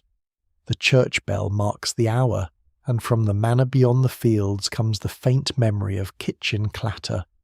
Ahead, torches begin to glow near the Lord's Hall again, where another formal supper waits with swans, sugar, sauces, and all the strange luxury a wealthy table can gather beneath a smoky roof. You follow the lane back toward the Lord's Hall as evening gathers itself from the corners of fields and folds over the village roofs. Behind you, the healer's cottage glows with one low window of firelight and the scent of honey, vinegar, sage, and leek broth seems to trail after you like a very practical blessing. The dog trots beside you, carrying the rejected leek end in his mouth, not because he wants it, but because abandoning food, even disappointing food, feels morally risky in this world. The hall rises ahead in torchlight, broader and louder than the village cottages, its stone walls washed with amber and shadow. Men move through the yard with baskets, jugs, and covered dishes. Horses stamp under their blankets. A boy hurries past with a bundle of rushes so fresh they still smell faintly green beneath the mud and smoke. Somewhere inside, a horn sounds, not grandly, but enough to tell every hungry soul that rank, order, and appetite are about to sit down together. You step through the doorway and find the hall brighter than before. More candles burn along the walls. The tables have been reset, and the high table is dressed with cloth, polished cups, salt, knives, and enough ceremony to make even the bread look nervous. The tapestries stir in the draughts. The saints painted near the screen continue to watch everything with patient concern. You take a place farther down the hall, among lesser guests, clerks, and a tired falconer whose bird sleeps hooded on a perch nearby, probably dreaming of a world with fewer people discussing sauces. No one can quite agree whether noble banquets are meant to feed the body, impress the eye, flatter the lord, honour the guest, or remind everyone exactly where they belong. They manage all of it. The lord sits beneath a canopy, and near him the best bread is white, the wine is clearer, and the plates gleam more brightly. Farther down, where you sit, the bread grows darker, the ale grows cloudier, and the view of the finest dishes depends on the height of other people's hats. Still, the smells reach everyone. First come roasted birds, borne on platters with sauces so glossy they catch the candlelight. A servant whispers of swan at the high table, though from where you sit you see mostly a white curve, a dark wing, and several important heads turning toward it. Swan is not everyday food. It is power dressed in feathers and fat, a dish that says the household has rights, reach, ponds, servants, time, and the confidence to eat something that looks as if it ought to glide past a castle rather than arrive beside mustard. Some swear swan meat is excellent when properly prepared. Others, usually in lower voices, say it can be tough, dark and proud all the way to the teeth. Those who tell the tale never fully agree. Perhaps because few are eager to insult a lord's bird while sitting under his roof. A slice does not reach you, but a dish of sauce does dark, sharp with vinegar, sweetened with dried fruit, warmed by pepper and ginger. You taste it on bread, and it fills the mouth with wealth travelling in disguise. Spice is distance made edible. Every grain has crossed hands. Ships, roads, taxes, risks, and stories before landing in this hall to wake a sleepy tongue. Then comes the sugar.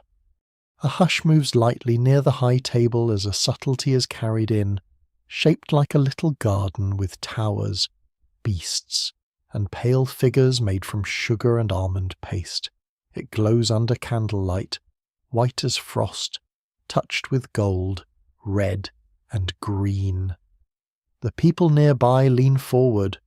Sugar still belongs to medicine, luxury, and wonder more than ordinary sweetness. It is a thing for the wealthy, the sick, the honoured, and the theatrical. The healer's honey had felt warm and useful. This sugar feels like a rumour from a hotter world, hardened into shapes no hungry peasant would ever think to make. Even now, it is hard to tell whether such sugar sculptures are loved because they taste good or because they prove that someone can afford to make food behave like masonry. A castle you can eat is a curious achievement. It may also be the only castle in the realm with worse defences than a wooden spoon. A small piece of almond paste comes down the table at last, passed from hand to hand until only a corner remains. You taste it. It is dense, sweet, faintly floral, and smooth after so much coarse bread, sour cabbage, salt fish, liver, and road peas. For a moment, the whole hall seems softer. Sweetness does that. It makes people quiet briefly. as though the tongue has found a candle in a dark chapel. Coloured sauces follow, each with its own little pride. A green sauce of parsley, vinegar, and breadcrumbs brightens roast meat. A yellow one glows with saffron, or perhaps merely with a cheaper imitation, depending on which servant you believe.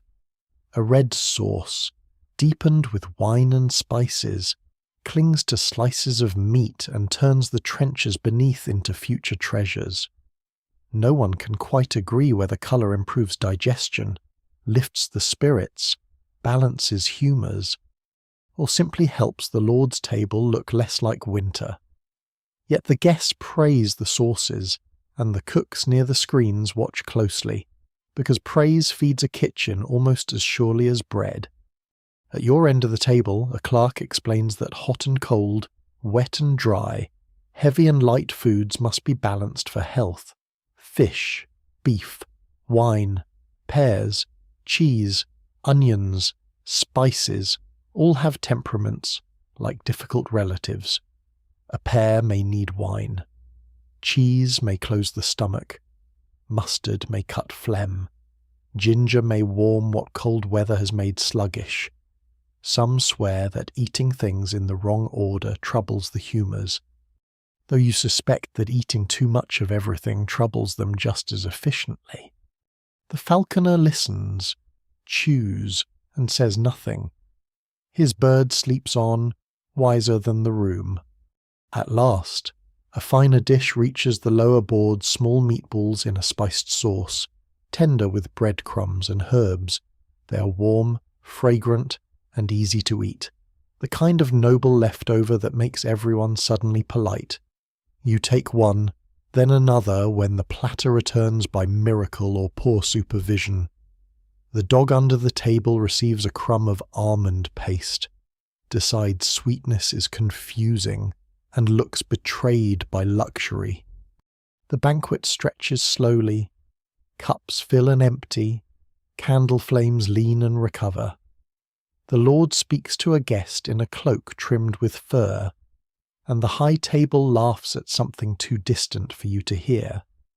Down where you sit, people speak softly of rents, harvests, saints' days, strange cures, and whether the manor cat has been stealing from the dairy.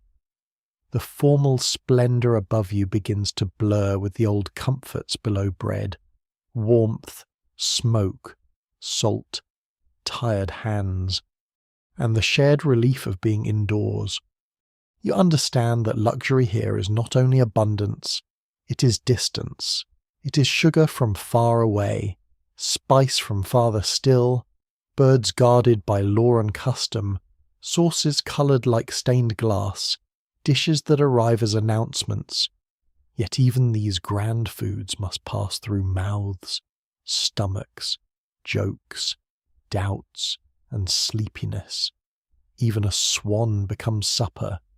Even a sugar castle becomes crumbs. When the last sweet pieces are carried away, the hall exhales. Servants begin their quiet work. A bell sounds beyond the wall, soft in the cold. You rise at last, warmed by spice and candlelight, but ready for air. Outside, the night waits under bare branches, and beyond the manor fields, the forest track lies dark and damp, where villagers will go at first light to gather nuts, mushrooms, berries, and the wild green things that grow without permission from any lord. You leave the hall before the candles have burned themselves into stubs, stepping out from spice, sugar, and swan rumour into air so cold it feels newly sharpened. The yard lies under a thin skin of frost. Torches gutter beside the walls, and beyond their light the manor fields stretch pale and silent beneath a sky pricked with small winter stars. The dog comes with you, still uncertain about the almond paste crumb, which has clearly unsettled his trust in human food. A creature who can admire blood pudding yet doubt sugar has perhaps understood the Middle Ages better than either of you. You sleep that night in the loft above the stable again, wrapped in the same scratchy wool blanket, while horses breathe softly below and a mouse conducts tiny, secret business somewhere in the thatch. Your dreams are full of trembling jellies, holy crumbs, sour cabbage, and a sugar castle slowly sinking into pottage. Near dawn, the distant bell wakes you with a low, grey sound. It rolls across the fields like a hand smoothing a blanket. You open your eyes to rafters dark with shadow. Cold fingers, stiff knees, and the smell of hay, leather, and old smoke. By first light, villagers gather near the manor gate with baskets, knives, hooks, and cloaks pinned tight. The old storehouse woman is there, a basket on one arm and a look sharp enough to trim hedges. A younger man carries a billhook. 2 women bring small sacks for nuts. A boy holds a crooked staff and the expression of someone determined to be useful, but likely to fall into a ditch. They are going to the woodland edge, where the common rites, old paths, and quiet habits of the village meet the Lord's trees. You follow with them, boots crunching over frost. The forest track begins where the fields give way to ash, oak, hazel, and thorn. The trees stand bare except for ivy and the last clinging brown leaves. Mist rests low between trunks. Every branch seems to hold a drop of cold light. The ground is soft with old leaves, and beneath them lie hidden roots eager to test ankles. The dog moves ahead, nose down, reading the earth more fluently than any monk reads parchment. No one can quite agree where gathering ends and stealing begins in a Lord's wood. Fallen branches may be taken, perhaps, certain nuts, perhaps, berries when in season, maybe, mushrooms, if one is brave. A rabbit? Absolutely not. Unless one wishes to have a conversation with a manor court and its least merciful eyebrow. Yet villagers know the paths. They know which hedge gap no one watches in bad weather, which hollow holds hazelnuts, which slope gives sorrel in spring, where mushrooms come after rain, where nettles rise tender before they grow defensive. The old woman kneels near a hazel thicket and scrapes aside leaves with her knife.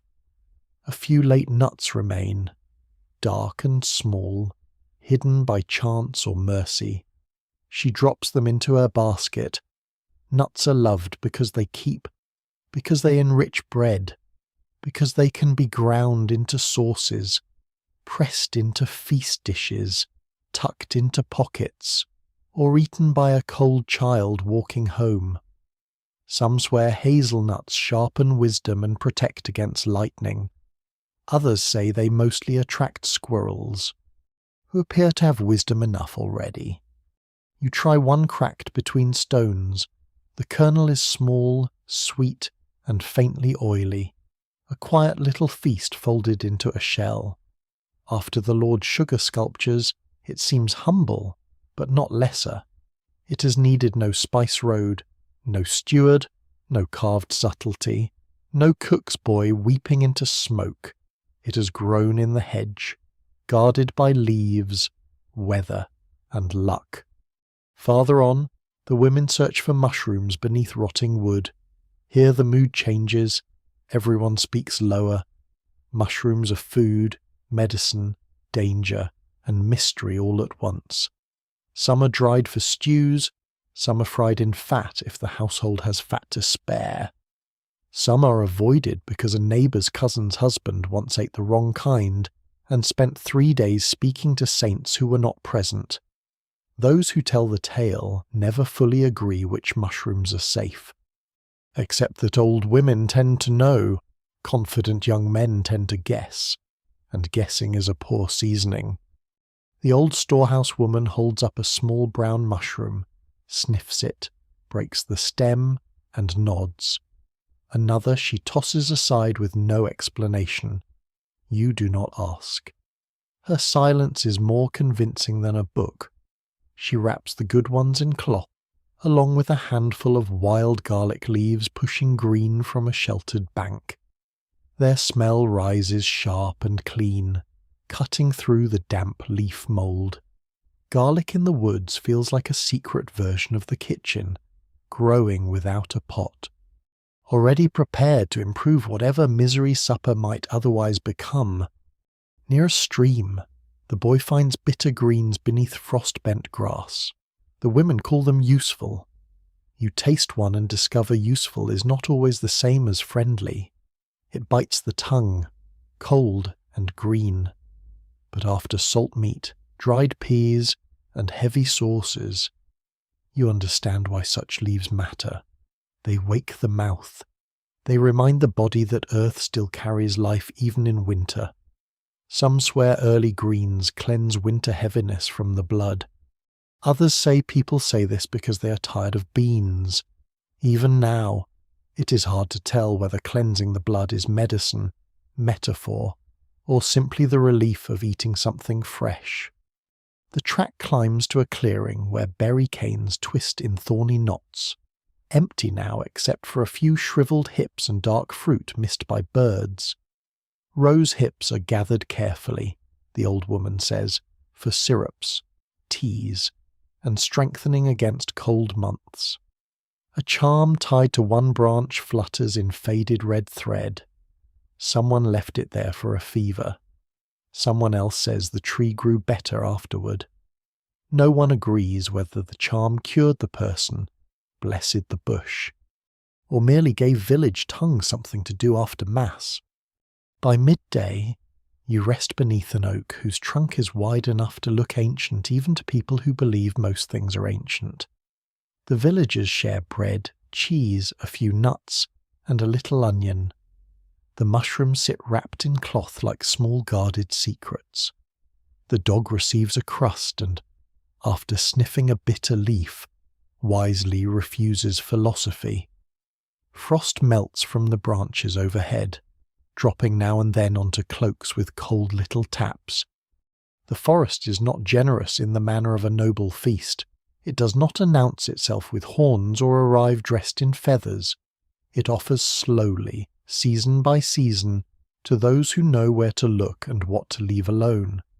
Nuts, greens, berries, herbs, mushrooms, roots, honey if one dares the bees, firewood if one knows the rule, and trouble if one forgets whose land lies under the leaves. As afternoon wanes, the baskets are heavier but not full.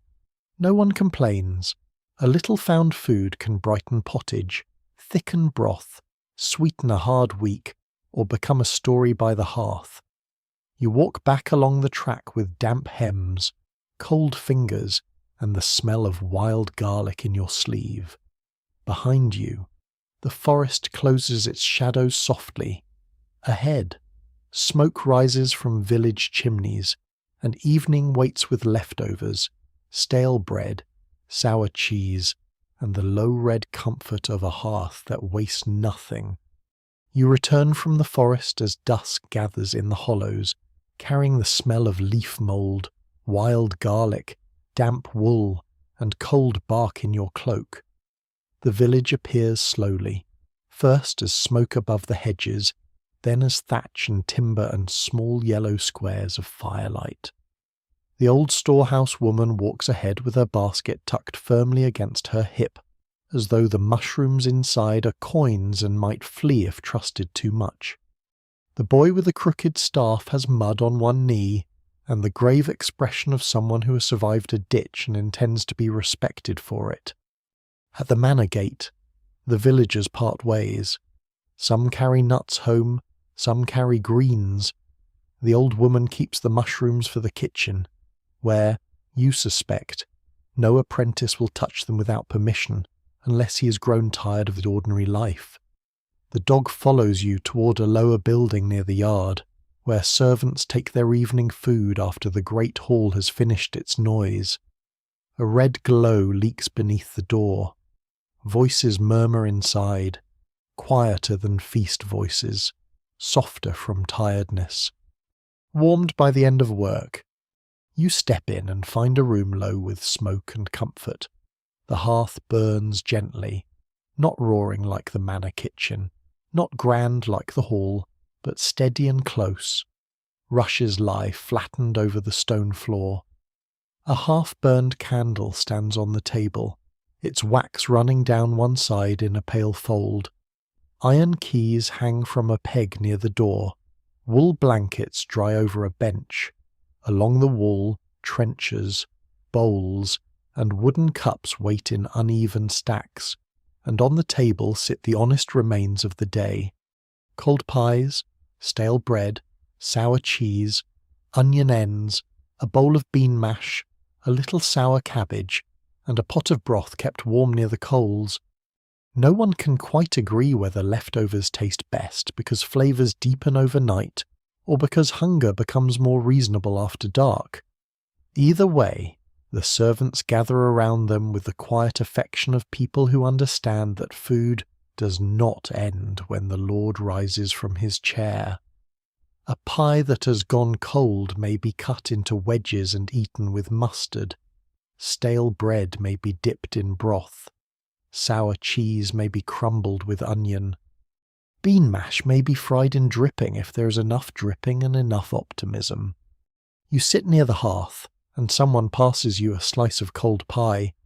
Its crust has toughened since morning, and the filling inside has settled into a dense mixture of meat, herbs, onion, and dark jelly from its own juices. You bite into it, and the flavour comes slower than when hot, richer in some places, duller in others, but deeply satisfying all the same. The mustard wakes it sharply. Medieval leftovers, you learn, are less about freshness than companionship. A cold pie by a low fire can be kinder than a hot feast eaten under too many watching eyes. The dog settles beneath the table with immediate confidence, having recognized this room as a place where hierarchy weakens after sunset. A servant drops him a strip of crust, pretending it fell. The dog accepts the fiction. Everyone else accepts the dog. This, too, is a kind of household custom. A young woman tears stale bread into the warm broth. It softens slowly, thickening the pot into something between soup and pottage. She adds a spoonful of bean mash, a scrap of onion, and the last of the sour cabbage. Steam rises, sharp and earthy. Some swear that sour cabbage at night keeps the belly from growing sluggish after heavy food. Others say it keeps dreams lively, which is not always a recommendation. Those who tell the tale never fully agree. Though the bowl travels quickly from hand to hand, you receive your share and hold it close. The broth smells of bones, leeks, smoke, and yesterday's patience.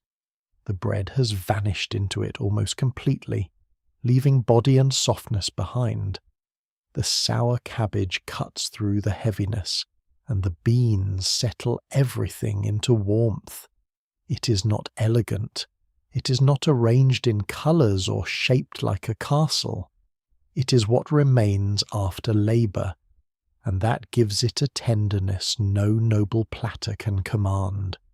Near the fire, the falconer from the banquet sits with his bird still hooded beside him, eating sour cheese with a knife and pieces of bread. He says cheese closes the stomach, as the clerk declared earlier, and that this is useful because otherwise supper might keep wandering about inside a man like an unpaid guest. A laundress replies that if cheese truly closed the stomach, half the village would be sealed shut by Candlemas. The room chuckles quietly, not loudly enough to disturb the sleepy warmth. On a shelf, someone has tucked a salted crust wrapped in cloth, perhaps the kind the healer gives against bad dreams. You ask about it, and a servant shrugs. Some swear a crust near the hearth keeps the household from hunger. Another says it keeps mice well supplied, which may explain why households remain humble. Even now, it is hard to tell whether such habits are belief, memory, or simple reluctance to throw bread away. In this world, Bread has passed through too many hands to be treated carelessly. The half-burned candle leans lower, its flame gilds the table, the rind of cheese, the dented cups, the pie crumbs, the sheen of broth, the dog's patient nose just visible beneath the edge of the board. Outside, the manor yard has grown still except for a horse shifting now and then, and the wind pressing at the shutters. Far away, the abbey bell marks an hour you do not bother to count. Time has loosened. The day's road, market, abbey, hall, storehouse, kitchen, healer's cottage, and forest all gather here in the quiet after-supper room, folded into scraps and stories. Someone speaks of a woman who could make 3 meals from 1 loaf and still save a crust for luck. Someone else tells of a cook who hid sugared almonds from the steward inside an empty mustard pot, which seems dangerous but inspired. A boy asks if roasted hedgehog is truly good. The old servant by the hearth says any food is good if you're cold enough, tired enough, and someone else has done the cleaning. This wisdom receives the respect it deserves. You eat more slowly now. The sour cheese is sharp, almost biting, but with bread it becomes friendly. A dried apple slice appears from someone's pouch, wrinkled and sweet. A few hazelnuts from the forest are cracked between stones and shared around, each kernel vanishing with a small sound of satisfaction. Nothing here is abundant, yet nothing feels lonely. Leftovers make a fellowship of the ungrand, the servant, the traveller, the falconer, the laundress, the boy, the dog, the candle, the pot. At last, the bowls are scraped clean. The remaining bread is wrapped for morning. The pie dish is covered with cloth. Ashes drawn over the coals so the fire may live quietly until dawn. You pull your cloak closer and sit a little longer, listening to the soft breathing of the room. The dog rests his head on your boot. The candle gives one long flicker, recovers, and burns on, stubborn as hunger, gentle as warmth. Soon there will be one last meal before morning bells, one last bowl of broth in a dim guest house, one last understanding of why such strange foods are loved. But for now, in the smoky room beside the low hearth, with cold pie, stale bread, sour cheese, and scraps made tender by firelight, you feel the medieval night settle around you like a wool blanket, rough at first, then slowly comforting. You wake before the room fully wakes, in that grey hour when the world seems to be holding its breath beneath the rafters. The coals under the ash still glow faintly. The half-burned candle has gone out at last, leaving a curl of darkened wick and a little pool of hardened wax on the table. Around you, servants sleep or stir beneath wool blankets, their shapes barely visible in the dimness. The dog is still against your boot, heavier than seems fair for an animal who owns nothing and yet has acquired so much comfort. Outside, the first bell sounds. It comes faintly from the church, then another, farther away, from the abbey across the fields. The notes move through the cold morning slowly, touching thatch, stone, yard, hedge, and sleeping road. You sit up, stiff from the bench, and pull your cloak around your shoulders. The air smells of old smoke, damp wool, sour cheese, bread crust, and the last breath of last night's broth. No one can quite agree whether dawn is kinder after a full supper or crueler, because it asks everyone to begin again. But the bell does not wait for agreement. A woman near the hearth rises first. She stirs the ash, wakes the coals, and feeds them with splinters until a small flame takes hold. A pot is lifted back over the fire, and into it goes water, yesterday's broth, a handful of barley, a little onion, a strip of salt meat, and crumbs carefully swept from a clean board. Nothing is dramatic, Nothing is announced, yet the room begins to change. Cold loosens its grip, steam gathers, hands emerge from sleeves. Someone coughs, someone mutters a prayer. The dog opens one eye, confirming that civilization continues. Soon you're given a wooden bowl. The broth is thin but warm, carrying the soft flavour of bones, barley, leek, salt, and smoke. A few pieces of bread float in it, surrendering slowly. You hold it with both hands, letting the heat seep into your fingers before you drink. It is not strange now, after the market's blood pudding, the alehouse's eel pie, the monastery's almond fish stew, the lord's jellies, the forest mushrooms, the healer's honeyed vinegar, and the noble sugar castle that became crumbs. This bowl feels like the quiet centre beneath them all. Some swear warm broth before travel guards the stomach against bad air and worse inns. Others say it simply gives a person enough courage to stand up. Those who tell the tale never fully agree, but as you sip, courage and warmth feel close enough to be cousins. Near the door, wrapped bread from last night is divided for those who must leave. A heel of cheese is cut into narrow pieces. A few dried peas are poured into a pouch. Someone tucks a crust into cloth for luck, or for lunch, or because in this world the difference is not always clear. The old servant by the hearth says a traveller should never mock humble food until he has walked hungry in wet boots. This is the sort of wisdom that does not need decoration. You step outside after eating. Morning lies pale over the manor yard. Frost silvering the fence begins to melt where the first light touches it. Smoke rises straight from the kitchen roof. A stable boy carries hay across the yard, leaving little golden threads behind him. The dog trots beside you, pausing to inspect every doorway for opportunity. Beyond the gate, the road waits in its usual state of mud, patience, and mild threat. You look back once. In the hall, nobles have praised sauces bright as stained glass. In the kitchen, cooks have coaxed dignity from marrow, liver, tripe, and bones. In cottages, pottage has thickened with scraps and herbs. In storehouses, salt, smoke, vinegar, straw, and cold have guarded survival. On the pilgrim road, hard cheese and dry peas have become fellowship. At market, foods that might alarm a softer age have drawn eager hands because each one answers a need. Nothing is merely odd here. Every dish belongs to weather, rank, labour, belief, hunger, habit, and memory. Even now, it is hard to tell whether medieval people love these strange foods because they taste good, because they mean safety, because custom teaches the tongue, or because a warm meal in a cold world becomes beloved by necessity. Perhaps all of these are true.